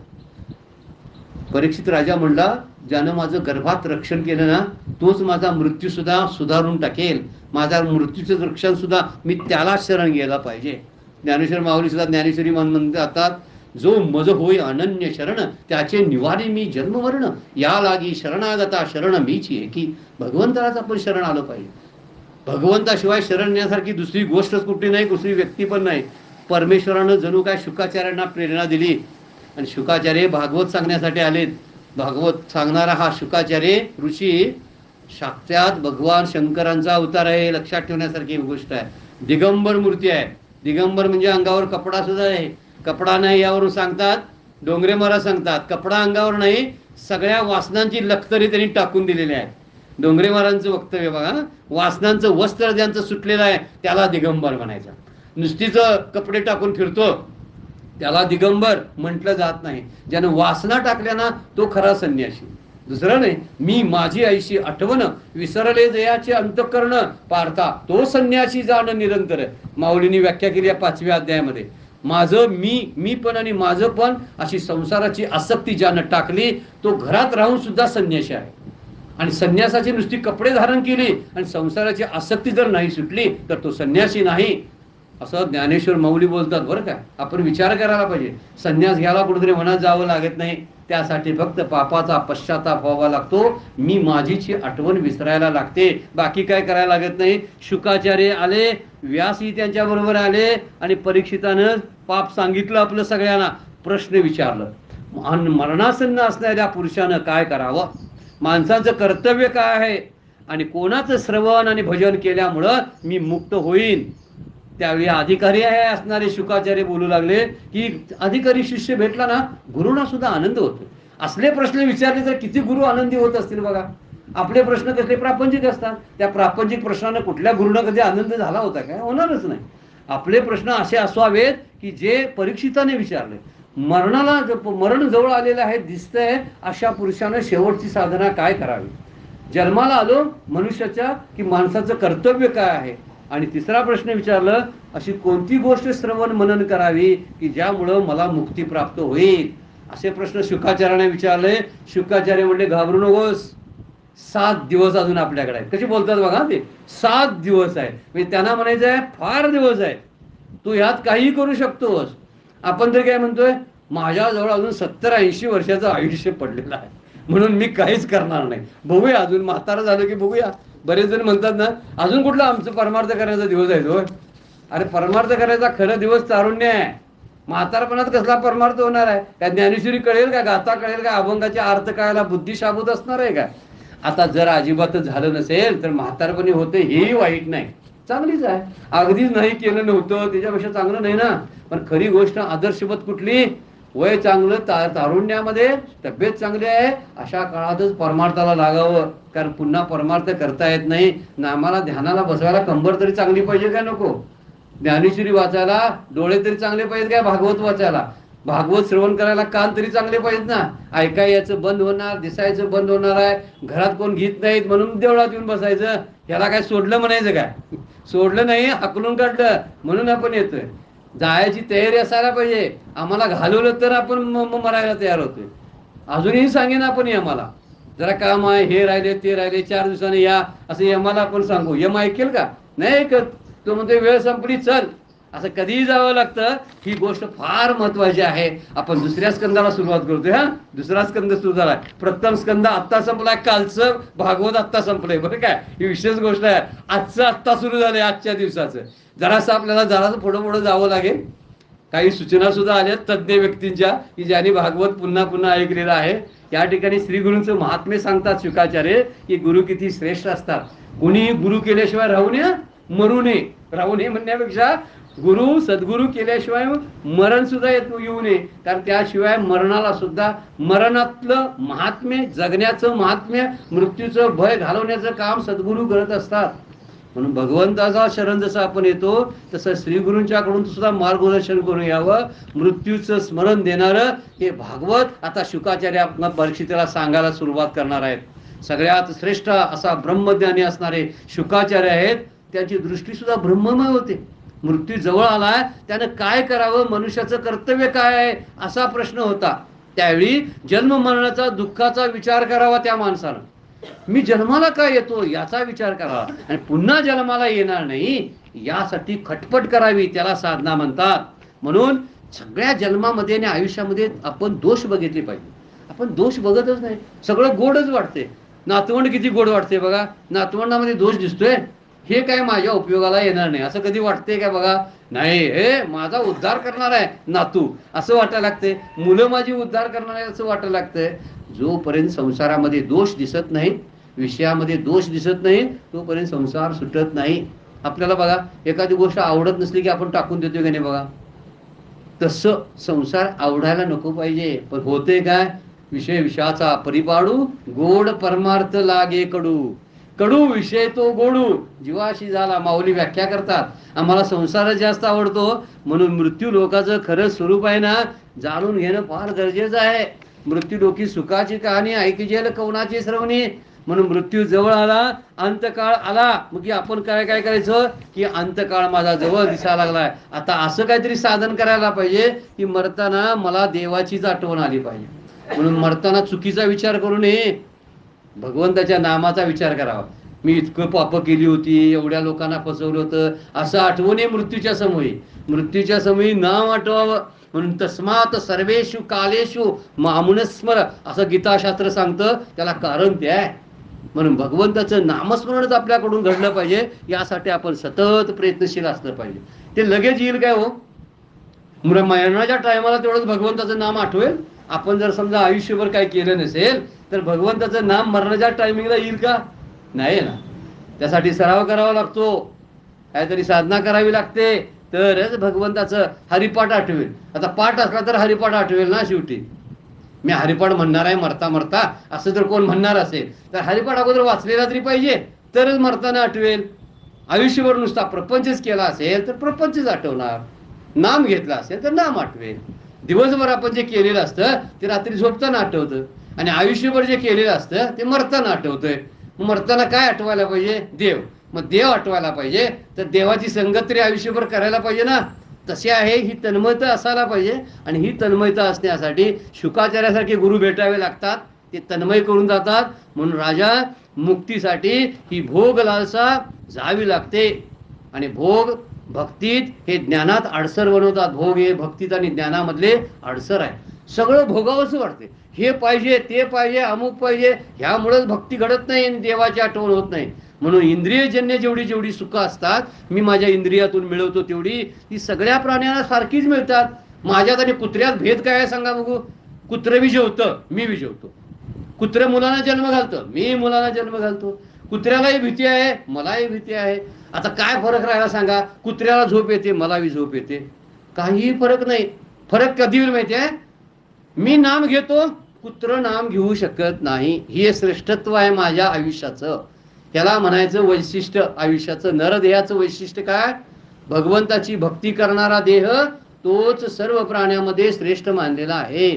त्यामुळं सगळ्या प्राण्यामध्ये हा भोगाचा त्याग करणारा मनुष्य प्राणी फक्त मुक्तीला पात्र आहे. म्हणून जवळ जर मृत्यू दिसत असेल तर त्यानं भगवत चिंतन करावं असं उत्तर शुकाचार्य देतात. आपल्यालाही उत्तर फार गरजेचं आहे. शेवटचा दिवस गोड व्हावा तुकाराम महाराज म्हणतात ना. शेवटचा दिवस गोड कसा होईल? आयुष्यभर सगळ्यांच्या बरोबर कडवट वागला, सगळे वाईट चिंतन करत राहिला, सगळ्यांना फसवत राहिलं, लबाडीनं पैसा कमवला, नको नको ते उद्योग केले. जर असंच केलं असेल तर शेवटचा दिवस गोड कसा होईल सांगा बघू. दिवस गोड व्हायसाठी अगोदर काहीतरी गोड करावं लागतं. शेवटचा दिवस गोड कसा करायचा असेल तर भगवंताच्या नामस्मरणात जो देह पडतो तो त्याचा दिवस गोड झाला म्हणायचा. म्हणून देहाभिमान टाका म्हणतात शुकाचार्य. आणि शुकाचार्यांनी सांगितलं हा देहाभिमान चुकीचा आहे. मला सुद्धा अभिमान होता, शुकाचार्यांना सुद्धा अभिमान होता. त्यांचे गुरु कोण? जनक. जनकांच्याकडे जेव्हा ते दीक्षा घ्यायला गेले होते, कुणी पाठवले? व्यासानी. कथा आहे त्याच्या पाठीमागच्या. व्यासांना सुद्धा वाटलं माझं ऐकत नाही पोरगे. बाहेर जे पडलं, जन्माला आलं ना, बाहेरच पळालं. कालच आपण बघितलं. आणि पळायला लागला. अरे तुला अभिमान झालाय. अभिमान कसला झाला होता माहिती आहे त्याला? नदीमध्ये स्त्रिया आंघोळ करत होत्या, अर्धवस्त्रामध्ये आंघोळ करत होत्या. तिथून व्यास गेले. व्यास जायला लागले, बरोबर बायकांनी सगळे आपली कपडे सावरली, पदर बिदर घेतले, कपडे सावरले. व्यास निघून गेले. परत ते आंघोळ करायला लागल्या. लगेच शुकाचार्य पाठोपाठ आले. व्यास किती वयाचे? एकदम वृद्ध व्यक्ती. आणि शुकाचार्य एकदम तरुण पुरुष. शुकाचार्य आल्याबरोबर स्त्रिया अजिबात लाजल्या नाहीत. त्या निवांत म्हणणे आंघोळ करा. ते शुकाचार्य त्यांची सगळी वासना निघून गेलेल्या आहेत. पण इथं दृष्टीचा भेद आहे बघा. ज्याची दृष्टी ब्रह्ममय झालेली आहे असे शुकाचार्य होते. व्यासांना अजून भेद दिसत होता. व्यासांना वाटायचं मी पुरुष आहे, त्या स्त्रिया आहे. शुकाचार्यांना पुरुष आणि स्त्री यातला भेदच कळत नव्हता. म्हणून स्त्रिया लाजल्या नाहीत. हे असं वाटल्याबरोबर ऐकूनच शुकाचार्यांना वाटलं मी माझ्या बापापेक्षा श्रेष्ठ आहे. कारण बायका लाजल्या नाही तर मला, याचा अर्थ मी श्रेष्ठ आहे. अभिमान झाला. व्यास म्हणले तुला अहंकार झालाय, तू जनक राजाकडे जा, जनक राजाकडे जा. नाही जाणार म्हणले. नाही, जनक राजाकडे एक तरी माझं ऐक तेवढं. तू लग्नही करणार नाही म्हणतोस, एक तरी ऐक, दीक्षा घे जनक राजाच्याकडली, गुरूंच्याकडे जा. शेवटी त्याला वाटवलं एवढे माझे बाप जर बोलत असतील तर त्यांच्या बोलण्यात काहीतरी तथ्य असेल. आणि म्हणून ते जनक राजांच्याकडे गेले आणि म्हणले मला तुमच्याकडे यायचं आहे, मी भेटायला आलोय. त्यावेळी जनक राजा आतून म्हणाले मी शुकाचार्य, मी भेटायला आलोय. ते म्हणले माझी भेट नाही, नंतर या, नंतर या, नंतर या. तुमच्याकडे जे आहे ते बाहेर टाकून या, मोकळे या म्हणाले. शुकाचार्य म्हणले माझ्याकडे काय आहे? अंगावर कपडे सुद्धा नाहीत आणि टाकून या काय म्हणतात हे त्यालाही समजेना. शेवटी शुकाचार्य ते शुकाचार्य त्यांनी चिंतन केले आणि म्हणले माझ्याकडे अहंकार आहे. आणि तोच म्हणतात जनक राजा तुम्ही टाकून मग जात या. भगवंताच्या घरावर दरवाजामध्ये सुद्धा प्रवेश करताना आपण चपला कशा बाहेर काढतोय, तसं जर शुद्ध ज्ञान प्राप्त करायचं असेल, भगवंताची भक्ती प्राप्त करायची असेल तर अहंकार टाकावा लागतो, गर्व टाकावा लागतो. गर्व गेल्याशिवाय हे सगळं जात नाही. आणि शुकाचार्यांना आता सगळी तत्व जे आहे, सृष्टीची रूपांतर वर्णन कसं आहे, भागवताचं सगळं सार त्या चतुश्लोकी भागवतामध्ये आहे, त्याचं वर्णन केलेलं आहे. आणि ही माया कशी त्रास देते याचं वर्णन करताना सुदाम्याचं उदाहरण दिलेलं आहे. माया सुदाम्यावर सुद्धा, सुदामा एवढा भक्त होता श्रीकृष्णाचा, पण त्याला सुद्धा मायेचं दर्शन दाखवलं. कारण सुदाम्याच म्हणला कृष्णाला भगवान मला माया दाखवा. कसली ती माया मला माहितीच नाही, कसली आहे ती कळू दे एकदा. बरं म्हणले ठीक आहे चल. दोघं जण गोमतीच्या तीरावरती, नदीच्या तीरावरती आंघोळीला गेले.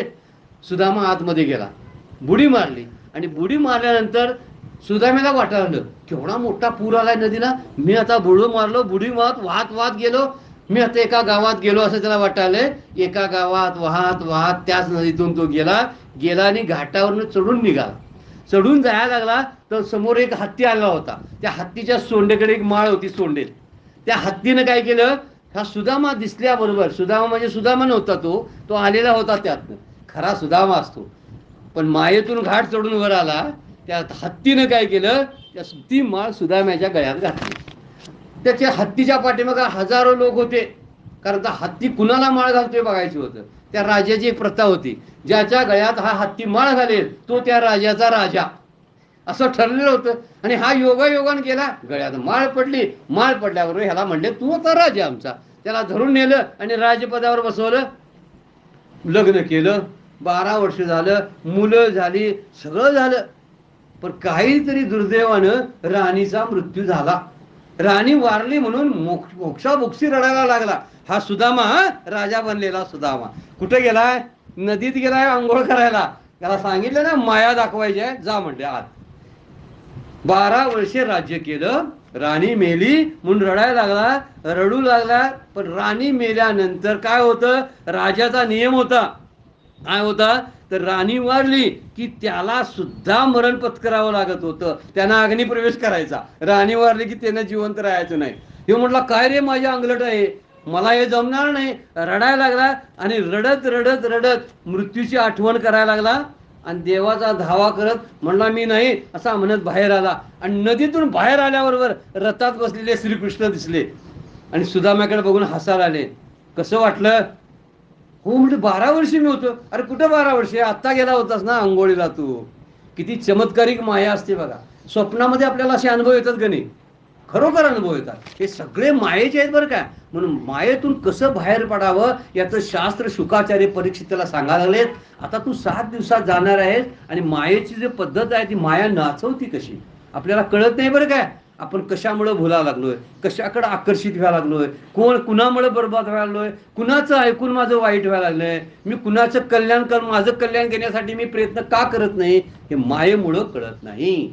आपण विचार केला तर कळेल की या मायेतून सुटण्याचा मार्ग काय. शुकाचार्य म्हणतात ही माया नाचवते, नर्तकी आहे नर्तकी. नर्तकी म्हणजे नाचवणारी आहे आणि नाच करणारी आहे, ती सगळ्यांना नाचवते. नर्तकीतून बाहेर पडायचं असेल तर तो शब्द उलटा करा म्हणतात. ते उलटा करा म्हणजे नर्तकीचा उलटा शब्द केला तर कीर्तन होते. कीर्तन करा म्हणजे ह्या नर्तकीपासून तुमची सुटका होईल. शुकाचार्य कसं वर्णन करतात बघा. भागवत आपल्याला हेच सांगतं की माया कशी बाहेर पडता येईल. कीर्तन कराल तर मायेपासून सुटेल. माया ज्याची दासी आहे त्या भगवंतालाच आपण शरण गेलो पाहिजे. मायेला कशाला शरण जायचो? आपण प्रपंचाला शरण जातोय, घरातल्या माणसांना शरण जातोय, पाहुण्या पाहुण्या शरण जातोय, माझं काहीतरी भला करा म्हणून. अरे पण ज्यानं हा प्रपंच निर्माण केला त्या भगवंताला का शरण आपण जात नाही सांगा बघू. खरी गोष्ट तिथंच आहे.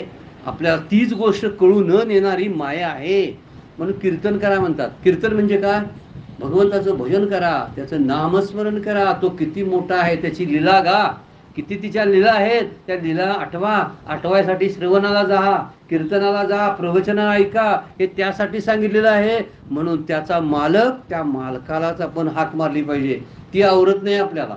म्हणून संतांनी एक वेगळे भक्तीचं शास्त्र जे काढलं ना, ते भक्तीला बाजूला करण्यासाठी ज्ञानेश्वरीचा एक, ज्ञानेश्वरीमध्ये 7व्या अध्यायामध्ये उभी येते बघा. येथे एकच लीला तरले, जे सर्व भावे मज भजले, तया ऐलीची तडी सरले माया जाळ. जे माझं भजन करतात त्यांना माया जाळाचा त्रास होत नाही, मायेचं जाळं त्याच्यावरती पडत नाही.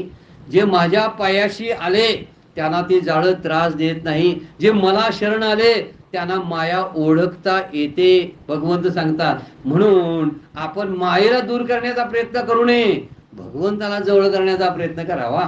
एकदा भगवंत जवळ आलेत ना, माया काय करणार आहे सांगा. दारात कुत्रं बांधलेलं असतंय आणि ते भुंकत असते बा. भुंकते भुंकते भुंकते म्हणजे परका माणूस आला की आपण गेट उघडा गेलो की भुंकायला लागते, धावा लागते अंगावर. पण त्यांच्या मालकांचं नाव घेऊन हाक मारली ना, अहो दादासाहेब आहे काय घरी तुम्ही? अहो आहे आहे, आलो आलो. आता त्या कुत्र्याला वळते आमच्या मालकाचा कोणतरी मित्र आहे वाटते, याच्यावर भुंकणं काय बरोबर नाही. कुत्रं आपलं घर बसते, मालकी म्हणते हे गपरे आमचा दोस्त आहे तो, तू कशाला भुंकायला लागलं? कुत्रा आपलं मुलगटी मारते तिथं गप्प बसतं. आपण कुत्रा म्हणजे माया आहे, त्याला भुंकते म्हणून त्याला हाड करायचं आहे. त्याला हाड करायचं नाही, मालकाला जाऊन मारायची कुत्र्याच्या. मालक बाहेर आले ना कुत्र गप बसते.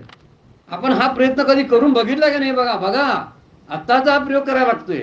आत्ता म्हणजे आत्तापासूनच ही माया त्रस्त करत असते, हिला एकदा जाणून घ्यायची. असे विचार माझ्या मनात का भरकटल्यासारखे या लागलेत? कुणाच तरी वाईट करावं, हे करावं, मला हे असावं ते असावं असं का वाटतं? मृत्यूचं भय का वाटतं? शरीराची आसक्ती का वाटते? मायेमुळं. आता ही जावई म्हणून काय करावं? ज्यानं माया निर्माण केली, दैवी हशा गुणमयी मम माया दुरतया मामे वये प्रपंदते माया मेतांतरंती. ते श्लोकच आहे भगवद्गीतेतला. ही माया जी आहे फार दृढ आहे, संपण्यासारखी नाही आहे. परंतु माया मेतांतरंती, ती माझी माया माझ्याच कृपेनं तरुण जाता येते. आता भगवंताचीच कृपा घेतलेली बरी ना, त्या मायेला घालवत बसायचं. आणि म्हणून मायेला घालवणं ही चूक आहे असा विचार शुकाचार्य सांगायला लागलेले. आणि शुकाचार्य सांगताना एक मध्ये भेट, तुला दोघांची भेट सांगतो म्हणतात. विदुर आणि मैत्रेय ऋषी दोघांची भेट झालेली आहे. आणि मैत्रियीने विदुर, विदुर म्हणजे कोण? पांडवांचे काका, धृतराष्ट्राचे भाऊ. धृतराष्ट्र, पांडव आणि विदुर हे तिघे भाऊ भाऊ आहेत. विदुर हा दासीपुत्र आहे आणि धृतराष्ट्र आणि पांडू हे दोघे खरे पुत्र म्हणायचे. पण पांडू राजा अचानक गेला म्हणून धृतराष्ट्राला राज्य करायला सांगितलं. पण खरा मोठा कोण होता? पांडू राजा. म्हणून पांडवांना राज्य मिळायला पाहिजे होतं, पण हिसकावून घेतलं धृतराष्ट्रानं आणि कौरवांच्याकडे दिलं. अशी ती कथा आहे. त्यातलाच दासीपुत्र विदुर. विदुर हा फार विद्वान आणि भगवंताचा भक्त होता. आणि धृतराष्ट्राला सुद्धा त्यानं उपदेश केलेला आपल्याला भागवतामध्ये बघायला मिळतो. आणि विदुर त्यांनाच घेऊन बाहेर पडला एक दिवशी.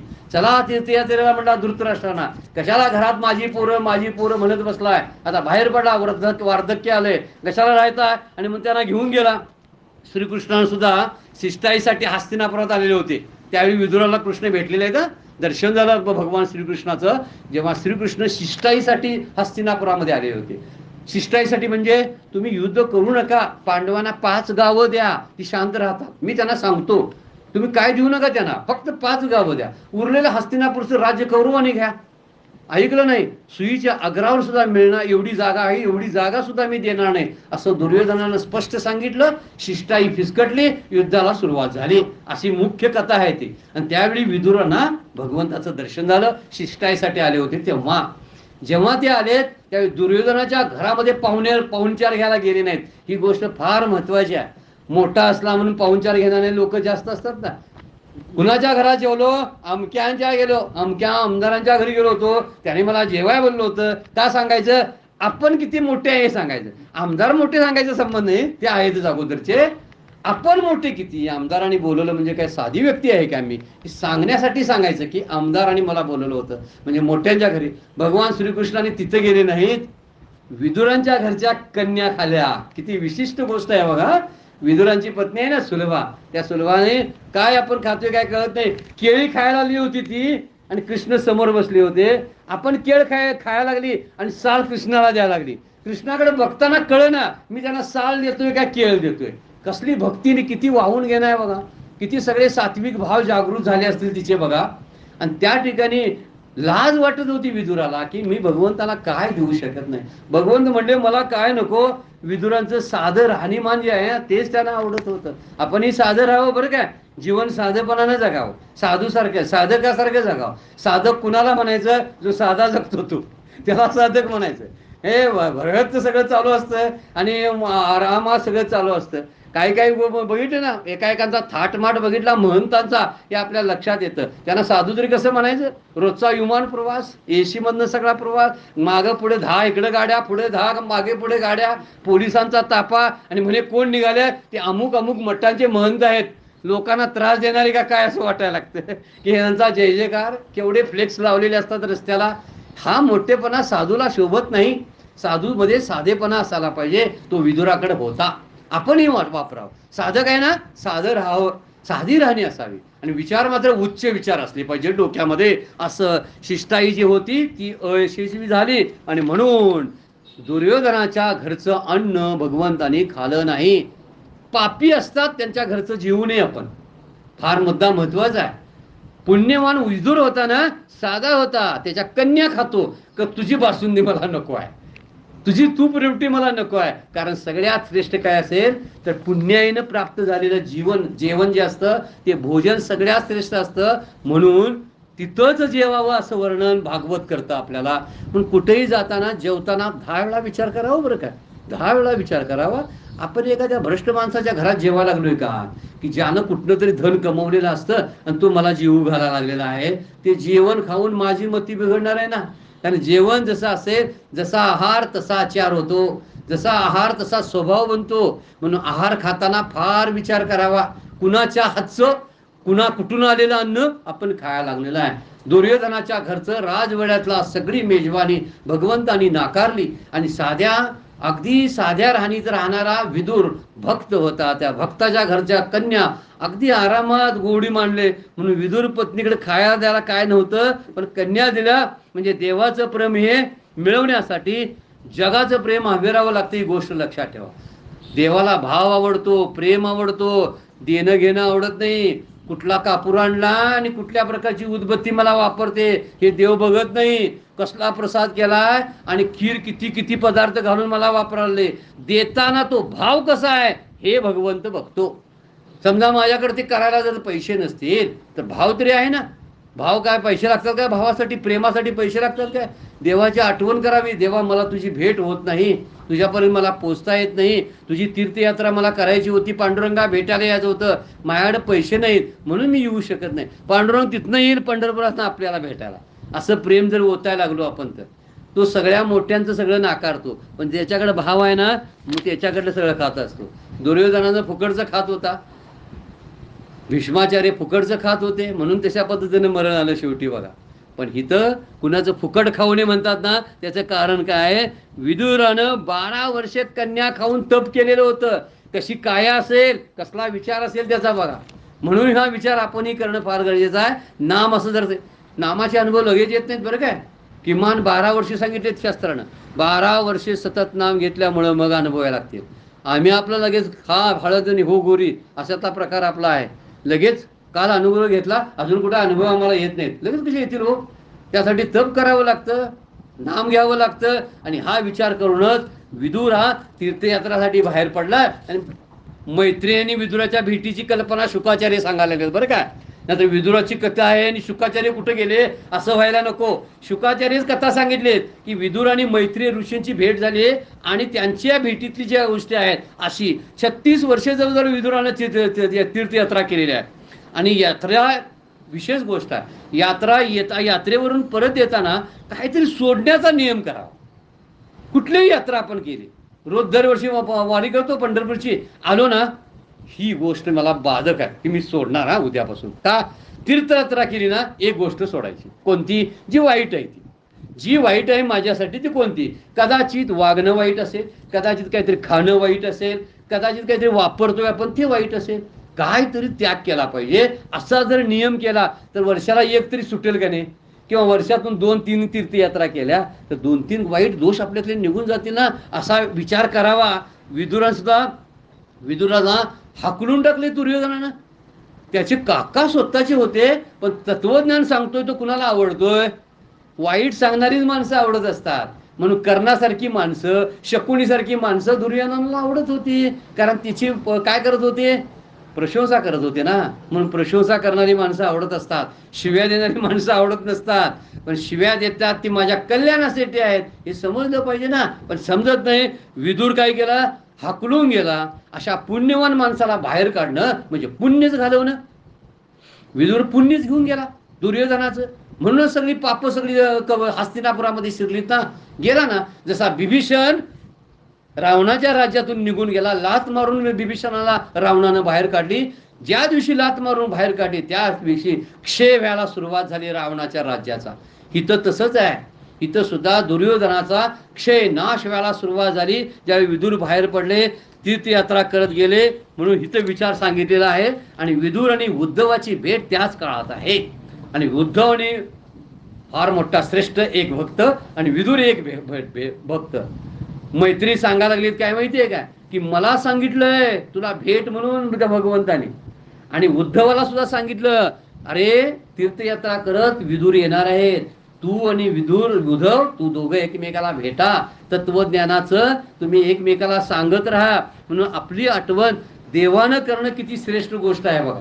विदुराची आठवण देवानं ठेवली. विदुर येणार आहेत, उद्धवाला सांगून ठेवलेलं होतं, तुम्ही एकमेकाशी चर्चा करा, तू तत्वज्ञान काय सांगायचं आहे ते सांग. आणि उद्धव सांगतो, देवानं त्याला बद्रिकाश्रमात जाण्यास सांगितलं आणि विदुराला मैत्री ऋषीकडे जाऊन आत्मज्ञान घेण्यास सांगितलेलं होतं. म्हणून विदुर उद्धवाचं ऐकूनच तिकडे गेलेले होते. विदुर आणि मैत्रेयाच्या ऋषींची भेट झाली हे आता आपण बघायला लागलेलं आहे. विदुर हे यमराजाचे अवतार आहेत बरं का, साक्षात यमराजाचा अवतार विदुर आहे. आता प्रश्न पडला असेल, एवढा मोठा यमराज आणि यमराजाला अशा दासीपुत्राच्या पोटी का जन्म घ्यावा लागला? याच्या पाठीमागे प्रारब्ध आहे बघा. या अवताराचं रहस्य जर बघायचं असेल तर मांडव्य ऋषी आहेत ना, त्यांची कथा पाहावी लागेल. मांडव्य नावाचे एक ऋषी होते आणि ते ऋषी सतत आपल्या चिंतनामध्ये असायचे, सतत असायचे. एकदा आपल्या आश्रमामध्ये असे चिंतन करत बसले असताना जवळच एक राज्य होतं. त्या राज्यातली तिजोरी फोडून चोर ते धन घेऊन त्याच आश्रमातून निघालेले होते. पाठीमागं सैनिक लागलेले होते आणि चोरांना वाटलं हे धन आता कुठं ठेवायचं, म्हणून ते गेले आणि मांडव्य ऋषींच्या त्या आश्रमामध्ये धन नेऊन चोरांनी ठेवलं आणि चोर पळून गेले. सैनिकांना शंका आली आणि ते मांडव्य ऋषीच्या आश्रमामध्ये गेले आणि मांडव्य ऋषींना म्हणले तुम्हीच चोर आहात, तुम्हीच धन चोरून आणले. मांडव्य ऋषींना वाईट वाटलं, म्हणले मला काय माहितीच नाही. त्यांनी काय बोलले नाहीत. सैनिकांनी त्यांना पकडलं, राजाकडे घेऊन गेलेत. पण मांडव्य ऋषी मात्र मांडव्याला मरण येईनाच, त्यांना सुळावर चढवलं तरी मरणच येईना. राजा घाबरला, म्हटलं हे कोणतरी मोठा सत्पुरुष आहे वाटतंय, आपण फार मोठी चूक केली. त्यांना त्या सुळावरून उतरलं आणि क्षमा मागितली मांडव्यांची. म्हणजे मला माफ करा, माझ्याकडून चूक झालं, यमराजाला माफ करणार नाही. त्याने का शिक्षा दिली? आता मांडव्य ऋषी म्हणाले मी तुला माफ करतो तर यमाला माफ करणार नाही. का? मला शिक्षा का दिली त्यानं? माझ्यावर चोरीचा आळ का आला सांगा? मी चोरी करायला नव्हती ना, तरी माझ्यावर चोरीचा आळ का आला? आता जाणार मी आणि यमराजाला विचारणार. म्हणून मांडव्य ऋषी गेले आणि यमराजाला विचारले. यमराजाला सांगितलं तुम्ही 3 वर्षाचा होता तेव्हा मागच्या जन्मामध्ये एका फुलपाखराला तुम्ही काटा टोचलेला होता आणि ते काटा टोचलेल्याचं पाप तुमच्या बरोबर होतं आणि त्या पापाची शिक्षा भोगावी लागते. म्हणून तुम्हाला याच्यामध्ये आता मांडव्य ऋषीमध्ये तुम्हाला सुळावर चढवलेलं आहे, बाकी काय नाही. आणि ऋषी म्हणाले, मांडव्य ऋषी म्हणाले मी लहान होतो ना, 3 वर्षाचा होतो. मग 3 वर्षाच्या मुलानं केलेलं काय पाप असते काय? ते त्याला काय पाप म्हणता? तुमचं चूक झाली, मला शिक्षा द्यायला नको पाहिजे होती, तुम्ही मला माफ करायला पाहिजे होतं. ही मला चुकीची शिक्षा दिली, मी तुम्हाला शाप देतो. कुणाला म्हणाले? त्यांना म्हणाले, ऋषी म्हणाले की मी तुम्हाला यमराजा तुम्हाला शाप देतो. यमाला शाप दिला मांडव्य ऋषीने, तुम्ही शूद्र योनीमध्ये जन्माला याल. आणि म्हणूनच विदुर दासीच्या पोटी जन्माला आलेत. विदुरांची कथा मैत्रेय सांगायला लागलीत ना, की शुकाचार्य म्हणाले विदुर एवढा पुण्य पुरुष आणि दासीपुत्र म्हणून का जन्माला आला? त्याचं कारण मांडव्य ऋषीच्या कथेमध्ये आपल्याला सापडतं. मांडव्य ऋषीला का दोष दिला? म्हणून मांडव्याने यमराजाला शाप दिला.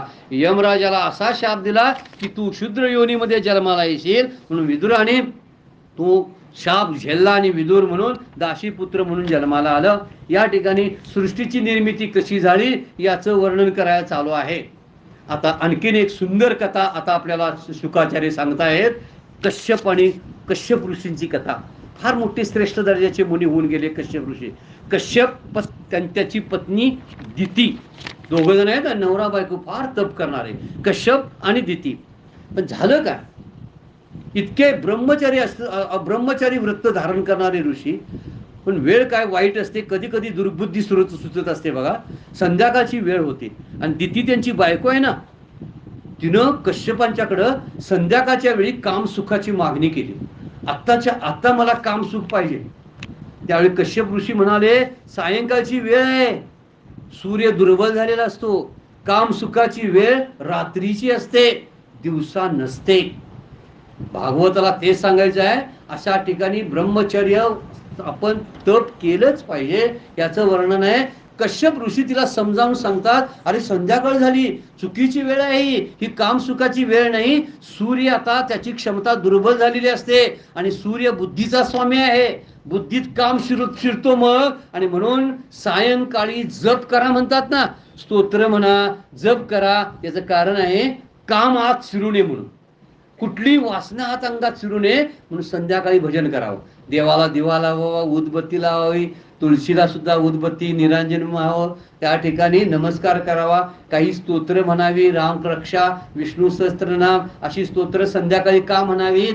तर सायंकाळी काम शिरू नये म्हणून. सायंकाळची वेळ काम सुखासाठी धोकादायक आहे. त्यातून निर्माण होणारी उत्पत्ती मुलं वाईटच निपजतील. विचार करण्यासारखा मुद्दा आहे बघा. म्हणून इथे सांगितलेला आहे सायंकाळी स्त्री संघ हा चुकीचा आहे. भगवान शंकराचा अपमान होतोय म्हणे त्यामुळे. कारण भगवान शंकरांनी काम जाळून टाकलेला होता. त्यांच्याबद्दलची कथा आहे. काम जाळणारा भगवान शंकर, आणि शंकराचाच विचार आहे की शंकराने आपल्याला दिलेले रात्र काम सुखासाठी, तरी सुद्धा सायंकाळी का इच्छा झाली दितीला. कश्यप ऋषीला म्हणाली आताच मला कामसुखाची इच्छा झालेली आहे. दितीनं ऐकलं नाही, म्हणजे काही करा ते मला तत्वज्ञान सांगू नका, मला इच्छा झालेली आहे. म्हणून कश्यप सुद्धा त्या दुराघराला बळी पडले आणि नंतर पश्चाताप झाला. शंकरांची क्षमा मागितली कश्यप ऋषीने. कश्यप ऋषी आता म्हणाले तुझ्या गर्भामध्ये आता चांगलं कोण जन्माला येणार नाही, 2 राक्षस जन्माला येणार आहेत. का नको त्यावेळी काम सुख घेतल्याचा परिणाम आहे 2 राक्षस जन्माला येणार नाही. आता पती पत्नीचा संयम नसेल तर पापी प्रजा जन्माला येते, ही गोष्ट लक्षात ठेवायला पाहिजे. म्हणून पर्व काळ, तिथी, अमावास्या, पौर्णिमा, एकादशी, द्वादशी, दशमी या काळामध्ये स्त्री संग करू नये असं शास्त्र सांगतं. तिथीच सांगितलेले आहेत. अमावास्या असेल, स्त्री किंवा पुरुषाचा उपवास असेल ज्या दिवशी, किंवा संकष्टी असेल, पौर्णिमा असेल, दशमी, एकादशी आणि द्वादशी 3 दिवस असतील, ह्या काळामध्ये स्त्री संघ टाळावा असं शास्त्र सांगतं. जर या काळामध्ये जर स्त्री संघ झाला आणि जर त्यातून जर गर्भधारणा झाली तर जी निर्माण होणारी प्रजा चांगली निपजणार नाही असं शास्त्र सांगतं. किती मौल्यवान उपदेश आहे बघा. याचा आणखीन एक उपयोग काय होतो बघा. स्त्री पुरुषाच्या संघाला मर्यादा राहतात. त्यामुळं नाही, आज उपवास आहे, आज एकादशी आहे, आज पौर्णिमा आहे, त्यामुळे स्त्री संघाला मर्यादा राहतात. आणि जिथं मर्यादा असतात, नियंत्रण असतं, तिथंच सुख असतं ना. आणि म्हणूनच हे वर्णन केलेलं आहे. दितीला आता सांगितलं कश्यपाने राक्षस जन्माला येणार आहेत. दिती घाबरली, पण त्यांचा मृत्यू मात्र ऐक म्हणले. राक्षस जरी जन्माला आले तर त्यांचा मृत्यू साक्षात भगवान अवतार घेऊन त्यांचा मृत्यू करणार आहे.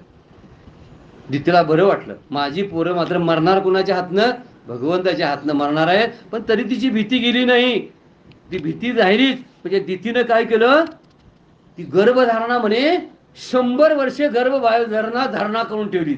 100 वर्षे मुलांना जन्म घातला नाही. का की जन्माला आली की पृथ्वीवर हैदोसच घालणार आहेत, तेव्हा जन्मालाच यायला नकोत म्हणून ती थांबली. पण थांबल्यामुळं झालं काय बघा, सूर्य आणि चंद्राचं तेज कमी व्हायला लागलं. देव घाबरायला लागले, म्हणजे सृष्टीची रचना बिघडती का या गर्भामुळं, तिला सांगा कुणीतरी. म्हणून नंतर आहे बघा, दितीला सांगायला गेले की राक्षस जन्माला येणार आहेत, येऊ देत. पण आता सगळं थांबायला आलंय. ब्रह्मदेवांकडे काय गेले, घाबरून ब्रह्मदेवाकडे सगळे गेलेत. आणि दितीच्या गर्भात आहेत तरी कोण, ब्रह्मदेवाला विचारले सगळे देव. इतकं सगळं सूर्याचं आणि चंद्राचं तेज जायला लागले, सृष्टी सगळी काळवंडली त्या गर्भामुळं. आहेत तरी कोण, आणि ब्रह्मदेवाने त्यांचा वृत्तांत सांगायला सुरुवात केली. ती जय आणि विजयाची कथा आहे. जय आणि विजय नावाचे 2 पार्षद आहेत जे भगवंताच्या वैकुंठामध्ये दारावर उभे असतात. आता ही चित्र आपलं असते बघा, दारावर 2 उभे असतात बघा, हे 2 पार्षद असतात. कधी तुम्ही देवळामध्ये मंदिरामध्ये विठ्ठलाच्या विशेष करून किंवा भगवान श्रीकृष्णाच्या मंदिरामध्ये जर आपण गेलो, विष्णूच्या मंदिरामध्ये गेलो तर 2 पार्षद आहेत. पार्षद म्हणजे कोण, पहारेकरी आहेत. ते पहारेकरी 2 आहेत. एकाचं नाव जय, दुसऱ्याचं नाव विजय, असे 2 जण पार्षद आहेत. ते हे ब्रह्मदेवाचे 4 पुत्र आहेत ना, मानस पुत्र मांडले होते, काल सांगितले होते. सनत कुमार, सनक, सनंदन, सनातन आणि सनत कुमार, हे 4 पुत्र आहेत. वैराग्यवान आहेत पुरुष, हे ब्रह्मदेवाचे पुत्र आहेत. सहज फिरत फिरत 4 जण एकदा काय आहेत, गेले वैकुंठामध्ये. जाऊया म्हटले, भगवंताचं दर्शन घेऊन या. आणि भगवंताचं दर्शन घ्यायसाठी दारात गेले, त्यावेळी भगवंताचं दर्शन मिळणार नाही म्हणले. कोण, जय आणि विजय 2 जण बसले होते ना पहारेकरी. नाही म्हणजे दर्शन नाही. आता आम्हाला दर्शन देत नाही, आणि कोण आहेस तू, आम्हाला सोडत नाहीस भगवंताच्या दर्शनाला, तुला शापच देतो म्हणले. आणि कसला शाप दिला, तुला पृथ्वीवर जाऊन 3 जन्म राक्षसांचे दोघांना भोगावे लागतील म्हणले. तुम्हाला राक्षसाच्या जन्माला यावं लागेल, आणि ते एकही जन्म नाही, 3 जन्म घ्यावे लागतील. हा शाप कुणाचा होता, सनत कुमारांचा. कुणाला होता, जय विजय नावाचे जे पार्षद आहेत त्या पार्षदांना आहेत. आणि वैकुंठात 6 दरवाजे आहेत म्हणे. 6 दरवाजे ओलांडत आलं की 7व्या दरवाजात भगवंताचं दर्शन होतंय. डोंगरे महाराज सांगतात बघा, कथाकार सांगायला लागले की 6 दरवाजे ओलांडायला पाहिजेत. आणि 6 दरवाजे म्हणजे हे जे सगळे साधनं आहेत, यम, नियम, आसन, प्राणायाम, प्रत्याहार, ध्यान, धारणा, या 7 पायऱ्या. आणि 8वं दार म्हणजे समाधी आहे. हे 7 दरवाजे जे ओलांडतात ना त्यांना समाधीची प्राप्ती होते. भागवतकार सांगायला लागलेत बरं काय. हे 7 गोष्टी कोणत्या, 7 दरवाजे म्हणजे कोणते, तर हे यम नियम जे आहेत, या यम नियमाला 7 दरवाजे म्हणलेले आहेत. म्हणून ब्रह्म साक्षात्कारासाठी 8वं दार उघडावं लागतं. जय विजय हे कीर्तीचं रूप आहे. जे कीर्तीच्या मागं लागतात त्यांना भगवंताचं दर्शन होत नाही किंवा त्यांना वाईट स्थितीला जावं लागतं. लोकवासना ज्या असतात त्या भगवंताच्या साक्षात्काराच्या आडवी येतात. आम्हाला प्रतिष्ठा पाहिजे, कीर्ती पाहिजे अशी म्हणणारी माणसं असतात ना त्यांना भगवंताची प्राप्ती होत नाही. जय विजयनी सनतकुमारला अडवलं, सनतकुमारांचा क्रोध आला, शिक्षा दिली, तुम्हाला शाप. आणि सनतकुमारच्या क्रोधामुळं त्यांना जन्म घ्यावा लागला. नंतर सनतकुमारांना पश्चाताप झाला बरं काय, पण शापामुळं मात्र त्यांचे 3 जन्म काय वाचले नाहीत.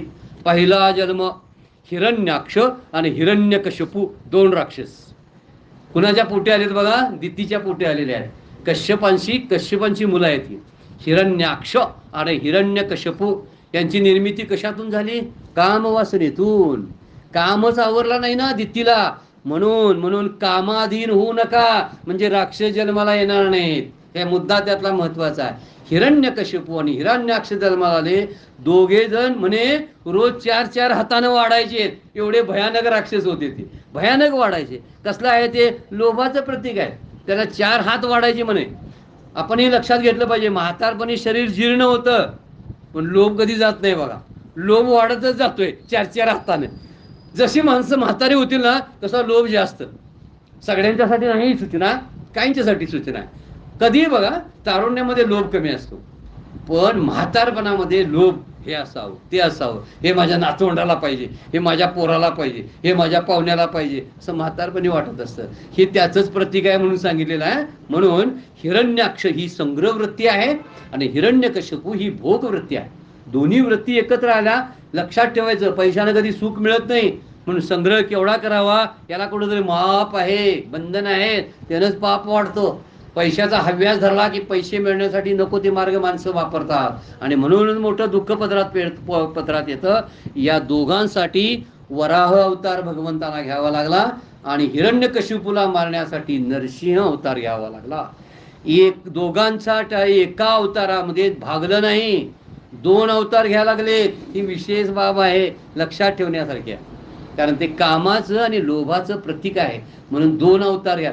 वराहाचा अवतार कशासाठी घेतला माहितीये का, या हिरण्याक्षनं म्हणे पृथ्वी काय केली होती की लपवून ठेवली होती. काय लपवून, ती पृथ्वीला सोडवण्यासाठी, हिरण्याक्षाला मारण्यासाठी वराहाचं रूप घेतलं आणि वराहाच्या रूपामध्ये पृथ्वीला त्यानं सोडवली. आणि हिरण्यकशिपूनं मारण्यासाठी म्हणजे प्रल्हादाला वाचवण्यासाठी हिरण्यकशिपूचा अवतार घेतला आणि प्रल्हादाला वाचवलं. हे 2 अवतार झालेले आहेत. पुढचा अवतार आणि कुणाचा आहे बघा, दुसरा अवतार रावण आणि कुंभकर्ण. 3 अवतार घ्यायला सांगितले, 3 जन्म घ्यावे सांगितलेत. दुसरा जन्म त्यांचा झाला रावण आणि कुंभकर्णाच्या रूपामध्ये. एकच अवतार मात्र भगवंत प्रभू रामचंद्रांचा. प्रभू रामचंद्राने अवतार घेतला आणि या जन्मामध्ये रावण आणि कुंभकर्णाचा वध करणार. आणि तिसरा जन्म जो आहे शिशुपाल आणि दंतवक्त्राचा. हे दोघे जण सुद्धा राक्षस रूपात, राक्षस दैत्य कुळात जन्मलेले, यांचा वध करण्यासाठी एकच जन्म घेतला भगवान श्रीकृष्ण. त्यामध्ये शिशुपालाचा वध केला, दंतवक्त्राचा वध केला. ह्या दोघांनी 3 वेळा जन्म घेतला. कळलं ना आपल्याला. सनत कुमारनी शाप दिला, त्यामुळे जय विजय नावाचे दोघं जे पार्षद आहेत त्यांनी 3 जन्म घेतले. एक हिरण्याक्ष हिरण्यकशिपू, दुसरा जन्म रावण आणि कुंभकर्ण, तिसरा जन्म शिशुपाल आणि दंतवक्त्र. तिघांनाही मारण्यासाठी 4 अवतार घेतले. एक वराह अवतार आणि दुसरा अवतार नरसिंह. 2 अवतार एकाच वेळी दोघा भावांना मारण्यासाठी. दुसरा अवतार रावण आणि कुंभकर्णाला मारण्यासाठी प्रभू रामचंद्रांचा. आणि तिसरा अवतार भगवान श्रीकृष्णाचा, शिशुपालाचा वध, दंतवक्त्राचा वध त्यानेच केलेला आहे. आणि म्हणूनच हे अवतारांचं महात्म्य त्यामध्ये आहे. लोभाला नाही, संतोषाने मारावं लागतं. आपल्याकडे जर समाधान आलं ना, लोभ आपला निघून जातो. म्हणून भगवंताने ठेवले त्या अवस्थेमध्ये राहावं. वराह अवतार हा संतोषाचं प्रतीक आहे बरं काय, समाधानाचं प्रतीक आहे. वराह म्हणजे डुक्कर, आणि ते डुक्कर आहे माहिती आहे ना, त्या डुक्कराला काय नावं ठेवायला सांगितलं. ही गमतीशीर गोष्टी आहेत त्यामध्ये भागवतामध्ये. त्यावेळी हिरण्याक्षाने नाव ठेवलं, म्हणजे माझ्याशी लढू नकोस. तो अश्विनी कुमार म्हणले जाऊन ते वराह नाही त्याच्याशी लढ जा. ते म्हणलं ह्याला मारायला काय लागते. आणि वराहाशी जेव्हा झाली, ते वराह साक्षात भगवान होते. हिरण्याक्षाला मारून टाकलं, पृथ्वीला सोडवली त्यातून. म्हणून हा डुकरासारखा दिसणारा कुत्र्यासारखा दिसतो असं म्हणायला सांगितलं. एका मुष्टीप्रहारानं त्याला ठार मारून टाकलेला आहे. त्यानंतर स्वयंभू मनू आणि कपिल मुनींचा अवतार भागवत आता आपल्याला सांगायला लागलाय. भागवताने पुढची कथा सांगायला चालू केलं. मनूचं आहे ना, त्या राणीचं मनू हा राजा, त्या राणीचं नाव शतरूपा. मनू हा राजा आणि शतरूपा ही राणी. त्यांना 2 पुत्र होते. पहिल्याचं नाव प्रियव्रत आणि दुसऱ्याचं नाव उत्तानपाद. पहिल्याचं नाव प्रियव्रत आणि दुसऱ्याचं नाव उत्तानपाद. त्यांना 3 मुली सुद्धा होत्या. एक अकुती, एक देवहूती आणि एक प्रसूती. अकुती, देवहूती आणि प्रसूती अशा 3 मुली. अशा 3 मुली आणि 2 पुत्र, प्रियव्रत आणि उत्तानपाद. थोड्या थोड्या कथा नंतर यायला लागतात बघा. अकुतीचा विवाह ऋषीशी, म्हणजे ऋषीशी, त्या ऋषीशी झाला. देवहूतीचा लग्न कर्दम ऋषीशी झालं. आणि प्रसूतीचं लग्न, प्रसूती नावाची जी होती तिचं लग्न दक्षाशी झालं. दक्षाची कथा पुढे येणार आहे बरं काय. ती आपल्याला शिवलीलामृतमध्ये सुद्धा बघायला मिळते. ती कथा भागवतानं पुढे सांगितलेली आहे. उत्तानपादाच्या 2 पत्नी, 2 मुलं आहेत ना, प्रियव्रत आणि उत्तानपाद. 2 पत्नी आहेत. पहिल्या पत्नीचं नाव आहे सुरुची आणि दुसऱ्या पत्नीचं नाव आहे सुनीती. सुरुची, नावं कशी आहेत बघा. सुरुची म्हणजे संसारामध्ये रुची दाखवणारी अशी सुरुची. खाण्यापिण्यात, कपडे दागिन्यात रुची दाखवणारी सुरुची, पण दुष्ट. आणि सुनीती म्हणजे जी नीतिमत्तेनं वागते ती सुनीती. सुनीतीला एक मुलगा, सुरुचीला एक मुलगा. खरा मुलगा आता विचार करायचा आहे. सुनीतीला ध्रुव बाळ. ध्रुवाचा जन्म सुनीतीच्याकडे झालेला आहे. मग कर्दम ऋषी आणि देवहूतीच्या घरी कपिल मुनी भगवंत जन्माला आले. हा पुढचा मुद्दा आहे. आणि कर्दम शब्दाचा अर्थ आहे जो इंद्रियांचं दमन करतो ना, त्याला कर्दम म्हणतात. म्हणून आपण नेहमी सत्वगुण वाढवता ठेवले पाहिजे. म्हणून देवहूती धर्मपत्नी मिळेल अगोदर भविष्यात केलेलं होतं. कर्दम ऋषींना सांगितलं, तुझे वडील जे आहेत मनू, ते तुमच्या घरी येतील देवहूतीला घेऊन, तू तिच्याशीच लग्न कर. कर्दम ऋषी म्हणते मी लग्न करणार नाही. अरे करायला पाहिजे, तुमच्या पोटी भगवंत जन्माला येणार आहेत म्हणून तुला लग्न करायला पाहिजे. आता देवहूती नावाची मुलगी घेऊन ती येणार आहेत, तू नाही म्हणू नकोस आणि लग्न कर असं कर्दम ऋषींना अगोदर सांगितलं होतं. कर्दम ऋषींनी तप केलं, भगवंतांना प्रसन्न केलं. ते म्हणले मला अशी पत्नी द्या. तर ती पत्नी कशी असली पाहिजे, मला पापकर्मापासून वाचवणारी पाहिजे, असलीच पत्नी असायला पाहिजे. पण पत्नीचं कर्तव्य घरात सुद्धा आहे. आपला नवरा जर बिघडलेला असेल, मुलं पुरुष जर बिघडलेला असतील, तर स्त्रियांनी मार्गदर्शन करून त्यांना वळणानं आणावं लागतं. शिव्या देऊन कोण वळणावर येत नाही, तर चांगलं मार्गदर्शन करावं लागतं म्हणजे वळणावर येतात. आणि कर्दमानं मात्र काय मागितलं की मला असली चांगली धर्मपत्नी द्या. वास्तविक भगवंताकडे एवढं तप करून काय मागायला पाहिजे होतं, मुक्ती मागायला पाहिजे होती ना, जन्म मरण नको मागायला पाहिजे होतं. असे ऋषी पण काही चुकलेले आहेत. हा, काय मागायचं देवाकडे कळत नाही. त्यांनी काय मागितलं, मला चांगली धर्मपत्नी द्या. भगवंत म्हणाले 2 दिवसांनी मनू येईल तुमच्याकडे राजा आणि त्यांच्या आपल्या पोरगीला घेऊन देवहूतीला घेऊन येईल. म्हणून मला आता तुझ्या त्या मुलाच्या दरवे जगाला सांख्यशास्त्र ज्ञान सांगायचं आहे. त्या देवहूतीच्या आणि कर्दम ऋषीच्या पोटामध्ये, त्या गर्भामध्ये माझा जन्म होणार आहे. त्यामुळे तू नाही म्हणू नकोस लग्नाला, म्हणून लग्नाला तू तयार हो, कारण मला सांख्यशास्त्र जगाला सांगायचं आहे. मी जन्माला येणार आहे. नारदांनी मनूला सांगितलं कर्दमाला कन्या देऊन टाका. म्हणून विवाहाचं प्रयोजन काय असायला पाहिजे, लग्नाचं प्रयोजन काय असायला पाहिजे, विलास नाही, भोग भोगण्यासाठी लग्न नसावं. लग्न ही चांगली पिढी निर्माण करण्यासाठी असलं पाहिजे. कर्दमाने अट्ट घातली. मात्र काय अट्ट घातली बघा, एक मुलगा होईपर्यंतच मी गृहस्थाश्रमामध्ये राहणार, नंतर संन्यास घेणार, तरच विवाह करतो. कशी अट्ट घातली बघा. एक मुलगा झाला मी गृहस्थाश्रम सोडणार अशी अट्ट घातली. देवहूती म्हणजे ठीक आहे, तुमची अट्ट मला मान्य आहे. एक मुलगा झाल्यानंतर तुम्ही गृहस्थाश्रम सोडा. दोघांनी तपस्या चालू केली. आणि तपस्या, किती तपस्या होती, ब्रह्मचर्य व्रत सांभाळून तपस्या केलेली आहे बघा. असल्याच्या पोटी भगवंतच येणार ना जन्माला. म्हणून नंतर जन्म जो झालेला आहे ना कपिल मुनींचा, त्यांच्या पोटी जन्म झाला आहे. कपिल मुनी ज्यांनी सांख्यशास्त्र जगाला दिलं, भगवंताचा अवतार आहे. एक कर्दम ऋषी आणि देवहूतींच्या पोटी जन्माला आले. म्हणजे त्या ठिकाणी पत्नीचं मोठेपण कशामध्ये आहे बघा. भामती आणि वाचस्पती होऊन गेले. वाचस्पती फार मोठे तत्वज्ञानी होते. 36 वर्षे लग्न केलं, 36 वर्षे लिखाण करण्यामध्ये होते, लिहित होते, सगळं शास्त्र सगळं लिहित होते. बायको रोज त्यांना शास्त्र लिहित बसले की दिवा आणून लावायची, का उजेडात त्यांना लिहिता यावं म्हणून. लग्न होऊन 36 वर्षे झाली आणि बायको रोज दिवा लावायची. एक दिवशी दिवा हळूहळू विझत आला, बायको गडबडीन गेली, विस्त्याला दिव्याला तेल गडबडीन घालावली आणि तो वाचस्पती आहेत ना त्याला म्हणले, तू कोण? तर म्हणले, मी तुमची बायको. कुठली बायको? कधीची? अहो 36 वर्ष झालं तुमचं आणि माझं लग्न होऊन, तुम्ही लिहित बसलाय, मी नुसता दिवा लावून ठेवतोय आणि तुमचं बघत बसलोय, बाकी काय कराय नाही. काय श्रेष्ठ दर्जाची म्हणली बायको तू आहेस. त्याने जे लिहिलं ना नंतर त्याला भामती म्हणतात, त्याचं नाव तिचं भामती, ते भामती शास्त्र. हा, ग्रंथाला नाव दिलं तिच्या बायकोचं. कारण काय? केवढी श्रेष्ठ तपस्या त्या बायकोची. 36 वर्षे नवरा बायको म्हणून नाही माहित नव्हतं, फक्त सेवाच करत होती, बाकी काही केलं नाही. यावरून ह्या गोष्टीचे देवहूती आणि कर्दम ऋषीची गोष्ट तशीच आहे की त्यांनी किती पालन केलं बघा ब्रह्मचर्य व्रताचं. म्हणून भक्ती ही यावी लागते. देवहूती आणि कर्दम 12 वर्ष ब्रह्मचर्य पाळले. कर्दमानी इच्छा विचारली, मला एका बालकाचं ज्ञान दान द्या म्हणली देवहूती, मला बाकी काय नको. देवहूतीला 9 मुली झाल्या. अगोदर मुलगा झाला नाही आणि ठरलं होतं काय, मुलगा झाला की मी ग्रस्ताश्रम सोडणार आहे. 9 मुली झालेल्या आहेत. त्याला काय म्हणतात बघा भागवतकार, त्या 9 विधा भक्तीच आहेत. श्रवण, मनन, हे 5 सेवन, दास्य, सख्य, हे सगळे नामस्मरण 9 भक्ती आहेत. त्या मुली जन्माला आल्या म्हणजे खऱ्या अर्थाने त्या भक्तीच आहेत. 9 मुलींची लग्न वेगवेगळ्या ऋषीबरोबर झालेली आहेत. हा, त्यातले एक ठराविक आहे म्हणून आपण सांगूया. अत्री ऋषीशी अनुसया नावाची जी मुलगी होती तिचा लग्न झालेला आहे, आपल्याशी संबंधित आहे म्हणून ती आता वर्णन आहे. अत्री ऋषी आहेत ना, त्यातली एक मुलगी अनुसया नावाची मुलगी जी आहे देवहूतींची आणि कर्दमांची, ती अत्री ऋषींना दिलेली आहे. अरुंधती नावाची आहे मुलगी ना, वशिष्ठ ऋषींना दिलेली आहे. 9 मुलींची लग्न झालेली आहे. आता देवहूतीला कपिला प्रश्न पडलेला आहे. जगात आता विचार पडला देवहूतीचा कपिलांना प्रश्न आता आहे. आता कपिलांचा जन्म आहे, हे वर्णन पुढे आता आलेलं आहे. आणि म्हणून वर्णन करताना कपिल मुनींनी जगाला सगळं शास्त्र सांगितलं. शास्त्र सांगताना काही मुद्दे लक्षात ठेवण्यासारखे आहेत बघा.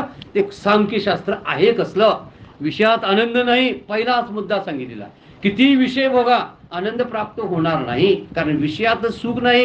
काही जरी आपण म्हटलो मला ह्यातून आनंद मिळतो, त्यातून सुख मिळतं. गोंदवलेकर महाराज कथा सांगतात बघा, त्यांच्या प्रवचनामध्ये आलेली आहे. कुत्र एक आहे, पडलेलं हाड असतं, ते तोंडात घेतं, भूक लागलेली असते आणि चघळत असतं. चघळताना त्याला बरं वाटायला लागतं, सुंदर हाड आहे असं म्हणतो, आणि त्याला वाटतं या हाडातच यायला लागलंय सगळं, हे मला तो रस यायला लागलाय. तो वास्तविक तो रस हाडात नसतो, त्याच्या गालाला जखमा होतात त्या हाडामुळं, आणि त्याचं रक्त येत असतं आणि ते रक्त पित असतं. त्याला वाटतंय हाडातूनही यायला लागलंय आणि मी खायला लागलोय. तसं आपल्याला वाटतंय संसारातून सुख यायला लागलंय. सुख संसारात नाही. सुखाचा खरा बिंदू केंद्रस्थान आपण आहोत. हृदयामध्ये राम, सर्व सुखाचा राम. माऊली व्याख्या करतात, वचन आहे माऊलींचं. म्हणून मनाला शिकवा, जड पदार्थामध्ये आनंद नाही. मन हे निर्विषय झालं, विषयापासून परावृत्तच व्हायला पाहिजे. ते नामानं, ध्यानानं, शास्त्र वाचनानं होतं. म्हणून सारखं कीर्तन श्रवण केलं पाहिजे, प्रवचनांचं श्रवण झालं पाहिजे, पारायण केली पाहिजेत, नाम घेतलं पाहिजे, तरच या विषयातून सुटका होईल. जेवढा काळ अंतःकरणात विषयाशी एकरूपला तेवढा काळ आनंद होतो. विषय आणि विषयाची इंद्रिय एकच झाली की आनंदाचा अनुभव यायला लागतो. खरा आनंद आत्म्याचा आहे. कपिल मुनी आपल्या आईला सांगालेले आहेत. पाण्यातलं प्रतिबिंबाचं उदाहरण दिलंय बघा. पाण्यात प्रतिबिंब पडलेलं असतंय, ते हलतं, पण हलतं त्याचा बिंबावर काय परिणाम होतोय काय? इकडं समजा एक माणूस उभा राहिला आणि त्याचं चित्र पाण्यात पडलंय. आता त्या बिंबाला, आत पडलेल्या पाण्याला मासं टोचा लागलेत, त्याच्या भोवती शेवाळ साठलंय, म्हणून हा उभा राहिलेला रडतोय, अरे मला मासा चावला असं म्हणत नाही. तसं हे आत्म्याचं प्रतिबिंब जीवाचं रूपानं आहे. जीव हे प्रतिबिंब आहे. जीवाला सुख दुःख होतात, तुला होत नाहीत. प्रतिबिंबाला सुख दुःख होतात, बिंबाला नाहीत. तू बिंब आहेस असं सद्गुरू सांगतात. ते तत्व तू आहेस, तू आत्मा आहेस. तू रडू नकोस, शोक करू नकोस. काय तत्वज्ञान आहे बघा. म्हणून प्रतिबिंबामुळे दुःखाचा अनुभव येतो. प्रतिबिंब नाहीसं करायला हवं. प्रतिबिंब गेलं ना की दुःख गेलं बघा. म्हणून जीवपणानं आपण जायला पाहिजे. जीव जो जात म्हणतो सुखादुःखाचे अनुभव येतात ना, मन, बुद्धी, चित्त, अहंकाराच्या रूपानं अंतःकरण आतमध्ये असतं, त्याला दुःख होते. आपण म्हणते मला दुःख झालं, मला नाही दुःख होतं, मनाला दुःख झालं. मनाला आपण समजायला पाहिजे ह्या गोष्टीचं दुःख तू करू नकोस असं आपण म्हणायला पाहिजे. कपिल मुनी सांगायला आहेत आपल्या आईला, देवहूतीला तत्वज्ञान सांगायला लागले, असा संसार आहे म्हणता. म्हणून सर्व सुखदुःखाचा अनुभव हा मनाला येतो, तुला येत नाही. तू सुखदुःखापासून अलिप्त असलेला आत्मा आहेस. तू तुझं स्वरूप जाणून घे. तू ब्रह्मरूप आहेस, तू देवाचा अंश आहेस. तुला का दुःख व्हावं? तुझा कशाचा वियोग तुझा होणार आहे? तू काय आणलं होतंस म्हणून तुझ्याकडून काय जायला लागलेलं आहे असा विचार कर. म्हणून मनच हे दुःखाला कारण होतं. त्या मनापासून स्वतःला बाजूला काढलं पाहिजे. मनामध्येच अहंकार असतो, तोच दुःखाला कारण होतो. म्हणून मनाला मंत्राचा सहवास द्या म्हणतात. मनाला जोडायचं कुठं? ते राक्षस आहे. ते एक राक्षस एकाला प्रसन्न झाला म्हणे, काय झाला आणि म्हणला मला काम सांगायचं. तो म्हणला बरं झालं, माझ्याकडे भरपूर काम आहेत. काम आहे तर दे म्हणला. काम नाही सांगितलंस की खाणार म्हणलं. काम नाही सांगितलंस की मी खाणार. आता काम काय द्यायचं? सारखं सांगितलं ते पाणी भर, ते हे कर. तू यायचं आणि म्हणायचं एका सेकंदात झालं बघा पाणी भरून, झालं बघा झाडलोट, झालं बघा काम करून, लाकडाची मुळी आणून टाकली बघा, झालं बघा जेवण करून. तू एका सेकंदात राक्षस म्हणल्यावर कामं करायचा. आता उठायचं आणि म्हणायचं झालं काम, आता मी खाणार बघा, मला काम द्या. त्यानं काय केलं? एका साधू पुरुषाला विचारलं ह्याला काय करावं? ते म्हणला हे करा. मग ते वाघीत अंगणामध्ये खांब मोठाच्या मोठा बांधा. काम तुमचं संपलं का नाही त्याला म्हणायचं वर चढायचं, खाली उतरायचं, मी सांगेपर्यंत बंद करायचं नाही. तू सारखं तेच करत बस. राक्षस कंटाळा आणि शरण आला, म्हणला माझं चुकलं, मी आता जातो, नाही तर तुमची कामं काय असतील तेवढीच करतो. हा राक्षस ब्रह्मराक्षस म्हटलेला आहे. हे सगळं जे आहे ना, हे असं सगळे विषय आहेत, हे ब्रह्मराक्षसाचं काम करतात.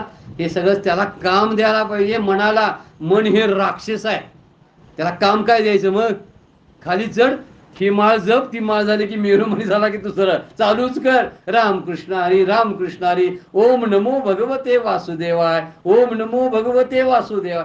काम दिलं ना गप्प होते.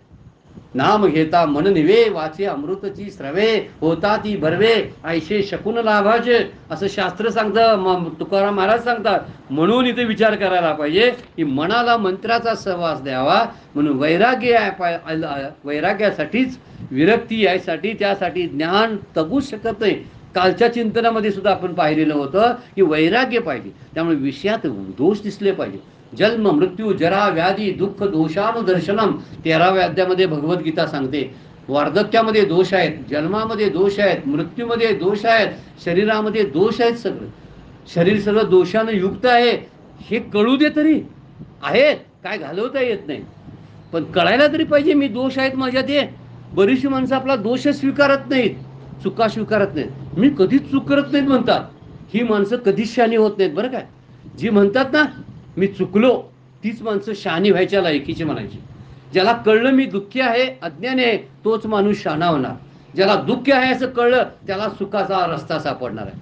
म्हणतच नाहीत मी दुःखी आहे, माझी मुलं बाळं आहेत, बरं आहे, माझं सगळं चांगलं आहे, मला दुःखी का म्हणता? अरे दुःख म्हणजे तू जन्माला आलास हेच मुळात दुःख आहे.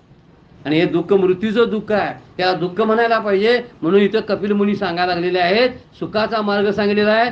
सगळ्यात श्रेष्ठ मार्ग सुखाचा कोणता असेल तर भक्ती मार्ग. तुम्ही काहीतरी सोडा म्हणजे सुखी व्हाल असं ज्ञान मार्ग सांगतो. आणि भक्ती मार्ग सांगतो न सोडता केलेलं सगळं ईश्वराला अर्पण करा, असा भक्ती योग सोपा आहे. काय सोडायला सांगितलं? काही सोडू नका, खा प्या राहा तुमच्या घरामध्ये, मुलांना जन्म द्या, पण सगळं ईश्वराला अर्पण करा. ईश्वर करता करविता आहे, हे गोष्टी कधी विसरायच्या नाहीत. हे वर्णन शुकाचार्याच्या तर्फे कपिल मुनी आपल्या आईला सांगायला लागलेत बरं का. शुकाचार्य कथा सांगायला लागलेत परीक्षिताला. ती कुणाची कथा सांगायला? कपिल मुनी देवहूतीच्या पोटी जन्माला आले आणि देवहूती म्हणाली तुम्ही भगवान साक्षात आहात, तुमचं दर्शन झालं, मला ज्ञान द्या. ते सांख्ययोग सांगायला आलेलं आहे. सगळ्यात श्रेष्ठ आहे तो. पैसा सगळ्यांना वाढतो, पैशापेक्षा परमेश्वर सुद्धा कमी लेखला जातो. म्हणून संतांना शरण या असं कपिल मुनी सांगतात. आणि देवहूती म्हणते संत ओळखायचे कसे हो? तर ओळखायला खूण आहे, तू स्वतः प्रेम करत राहा संतांच्यावर, लोकांच्यावर प्रेम कर, तुला संत ओळखायला लागतील. आपण संत तरी व्हायला संतांची लक्षणं थोडी तरी आपल्याकडे यायला पाहिजेत, तर गुरु कळतील, संत कळतील. तर कळत नाही हो, त्याचं महात्म्य कसं कळणार सांगा बघू. आपण काहीच केलं नाही तर. ही गोष्ट फार महत्वाची आहे. म्हणून आपली पात्रता नाही म्हणून संत ओळखता येत नाही. श्री गुरुना सगळी माणूस म्हणूनच वापरत असतात. बरेच वेळा येतात जातात खातात जेवतात म्हणून ते माणूसच वाटत असतात. वाईट किती चूक करतोय आपण. साक्षात परब्रह्म असताना सुद्धा त्यांना ओळखता येत नाही. त्याचं कारण आहे आपली दृष्टी आहे काम आणि क्रोधाने युक्त झालेली दृष्टी आहे. त्या दृष्टीनं आपण बघतो म्हणून देव ओळखता येत नाही, संत ओळखता येत नाही. म्हणून त्यासाठी थोडी का असताना संतांचा विचार करावा, संतांच्या मार्गाने जावं. म्हणून संत संग कसा असावा 12व्या अध्यायामध्ये फार वर्णन केलेलं आहे. म्हणून म्हणतात ऐकावं वाणावे ऐकावे तेची सदा, हरपले अपना ते पावे ते संतान ते पाहता घेवसावे. म्हणून वाणावे ऐकावे तेची सदा, त्या संतांच्या नादाला लाग रे बाबा. कपिल मुनी सांगायला लागले संसार हे स्वप्नासारखं आहे. स्वप्न कधी खरं होते का, सत्यात उतरते का, कधीच नाही. म्हणून भगवंताच्या नामाचा अभ्यास कर. त्यासाठी अल्प खाणं ठेव, ब्रह्मचर्य व्रताचं आचरण करत राहा. तुझं सगळी इंद्रिय ताब्यात ठेव. त्यांना खायला दे पाहिजे ते. डोळ्याला खाना द्यायचा, पण किती बघायचं टीव्ही. हा डोळ्याचा खाद्य आपण द्यायला लागलो त्याला, खाऊ आहे देव तो डोळ्याचा, पण केवढा द्यायचा हो. कानाचं खाद्य ऐकण्याचं आहे, किती वाईट गोष्टी ऐकत बसायच्या. त्याच्यापेक्षा चांगलं ऐकावं, ते त्याचं खरं खाद्य आहे. म्हणून इंद्रिय निग्रह करता आला पाहिजे. बऱ्याच वेळा चोरी खरी होत नाही, पण मनानं माणसं चोरी करतात, आणि मनाने केलेली चोरी चोरीच असते. खरी गोष्ट ती आहे. म्हणून विचार केला पाहिजे. म्हणून नामाचं ध्यान करावं, नामीचं ध्यान करावं, नाम मुखानं घ्यावं. बोलावा विठ्ठल, पाहावा विठ्ठल, करावा विठ्ठल, जीव भाव. तुकारामाला सांगता. म्हणून ध्यानाची सुरुवात सुद्धा मानसपूजा असते बघा. ध्यानात डोळे मिटावे आणि सद्गुरूंची पूजा करावी. आपण घरात जशी पूजा करतोय ना, सगळी साहित्य आणायचं, मनानं आणायचं आणि पूजा करायला चालू करायची. आणि पूजा अशी करायची गंभीरपणानं की सगळी पूजा व्यवस्थित पार पडायला पाहिजे. फुलं चांगल्या दर्जाची सुवासिक आणायची, कारण काय खरंच आणायची आहेत का, मानस पूजेतली आहेत ती. सगळं गंध अक्षता चंदन सगळं आणायचं आणि श्रीगुरूंच्या पायांचं किंवा भगवंताच्या पायापासून सुरुवात करायची पूजेला आणि परत मस्तकापर्यंत यायचं. मस्तकाला नाम ओढायचा, हार घालायचा, पायावर पुष्पहार करायची, त्यावरती अगदी सुंदर असं त्याचं पायाचं पूजन करायचं. सगळं त्यामध्ये मी स्तोत्र म्हणायला लागलोय आणि अनेक गंगेंचं पाणी आणून जल शिंपडायला लागलोय माझ्या गुरूंच्या पायावरती. असंच एकसारखं ध्यानामध्ये आपण त्यावेळी सगळं भान विसरून जातोय बरं का. म्हणून शरीर चांगलं आहे ना, तोपर्यंत भगवंताची प्राप्ती करून घ्यावी. माऊली बोलते 13व्या अध्यायामध्ये, ऐशी दशा येईल पुढे ते मन होईल वेडे, म्हणून चिंतूनी ठेवी चोकडे आत्मज्ञान. अरे तुझं मन असं होईल, डोळ्यातनं घाण व्हायला लागेल, नाकातनं घाण व्हायला लागेल, घरातली माणसं तू मरावास म्हणून नवस करतील. त्यापूर्वी देवाची आठवण कर. तुझं हे शरीर जाणार आहे, कोणाकडून सुखाची अपेक्षा करू नकोस. दुसऱ्याला सुखी ठेवा म्हणजे आपण सुखी व्हाल. कपिल मुनीचं काय तत्वज्ञान आहे बघा, किती सुंदर आहे. म्हातारपणात यमाचं दर्शन होतंय, त्यापूर्वीच मृत्यूचं भय गेलं पाहिजे. यमाला का घाबरायचं, माझ्यावर उपकार करतो, इतक्या यातनेतून मला सोडवतोय. माझी बीपी शुगर सगळी आपल्याबरोबर येऊ दे म्हणतोय, ये त्याच्या सहित ये म्हणतोय. घरातले ये म्हणतात, नाही म्हणतात. डॉक्टरकडे गेलं की डॉक्टर म्हणतात तुझा बीपी आहे, मला पैसे दे. घरातली माणसं म्हणतात तुम्ही बीपी आहे तिकडे जाऊन बसा, तुम्हाला महारोग झालाय तिकडे जाऊन बसा. पण यमराजा काय म्हणतोय, तुला काही झालेला आजार असू दे, तू ये, तुला मी न्यायला आलोय. यमराजा चांगला श्रेष्ठ आहे की नाही. मग मृत्यू महान असतो, मग घाबरायचं नाही मृत्यूला, वाट बघायची. उलट वाट म्हणजे मी मरू दे, मला मरू दे असंही नाही म्हणायचं. ज्यावेळी यायचं आहे ना, मी तयार आहे, यमदेवता ये, तुझ्या स्वागतासाठी मी बसलेलो आहे, अशी तयारी ठेवावी. म्हणजे सगळी संसारावरली आसक्ती निघून जाते, शरीरावरली आसक्ती निघून जाते. कुठला बी आजार असू दे, असू तिकडे माझे दोस्त आहेत सगळी सोडून जातील, कारण बीपी आणि शुगर मला सोडून जात नाही. जातात काय बघा, घरातली सगळी माणसं म्हणतात, मित्र म्हणले गेले, ह्याच्याकडे पैसा नाही, अडका नाही, काढायला बाहेर तिकडे म्हणतात. पण माझा आजार कधी मला सोडून जातात, किती विश्वास वाईट होते. त्याच्यावर प्रेम असायला पाहिजे का नाही. ए बीपी फार सुंदर आहेस तू, पण मला जाताना व्यवस्थित घेऊन जा, तुला मी मित्र मानले का नाही. ए शुगर असू देत, पण उगीच मला त्रास देऊ नकोस. हा, मी ज्यावेळी कीर्तनला बसतोय ना, त्यावेळी उगीच काय नको. हा, त्यावेळी मला कीर्तन करायचं असतंय. मी ज्यावेळी शांत रिकामा झालो ना, मला सांग तुझं आता भरलंय, तुला जायचं आहे, तू माझा दोस्त आहेस ना, असं बोलावं. त्याच्याशी बोललं ना कमी होतात, कमी वाटायला लागतात आपल्याला. शरीरावरली अभिलाषा असते, आसक्ती असते, निघून जायला चालते. म्हणून हे जे आहेत सगळे जे आहेत हे कोणी सगळी सोडून जातात. देव श्रीगुरु आपल्याला सोडून जात नाहीत. म्हणून त्यांच्याशी दोस्ती करावी, जीवनावर प्रेम करावं. म्हणतात नातलं घेत दिल्या घेतल्याचे आहेत नुसतं. दिलं तर गोड बोलतात, नाही दिलं तर गोड बोलत नाही. सगळ्यांचे अनुभव आहेत, तरी नातलग श्रेष्ठ वाटतात. माझ्या रक्ताचेच आहेत असं आपण म्हणतो, पण हे रक्ताचेच रक्त पितात आपलं कळत नाही आपल्याला. स्त्री पुत्र कलत्र ही अवघेची मायावंत, शेवटचा अंत न पवे कोणी. अरे मृत्यूच्या समयी तुझा मृत्यू कोण वाचवणार आहे? घरातल्या सुना नातवंड तुझा मृत्यू वाचवतील काय? यमाच्या हाती बांधून देती, भूषणे घेती काढून या, तुझ्या अंगावरलं सगळं सोनं नाणं काढून घेतील पण तुला घर ढकलून देणार आहे. तो याचा विचार कर. आणि म्हणून तू त्याचाच अभ्यास करत बस, असं कपिल मुनी वर्णन करून सांगायला गेले आहेत. ह्या कपिल मुनींचं हे सांख्यशास्त्र आहे ना, आपल्याला वरदानदायक आहे.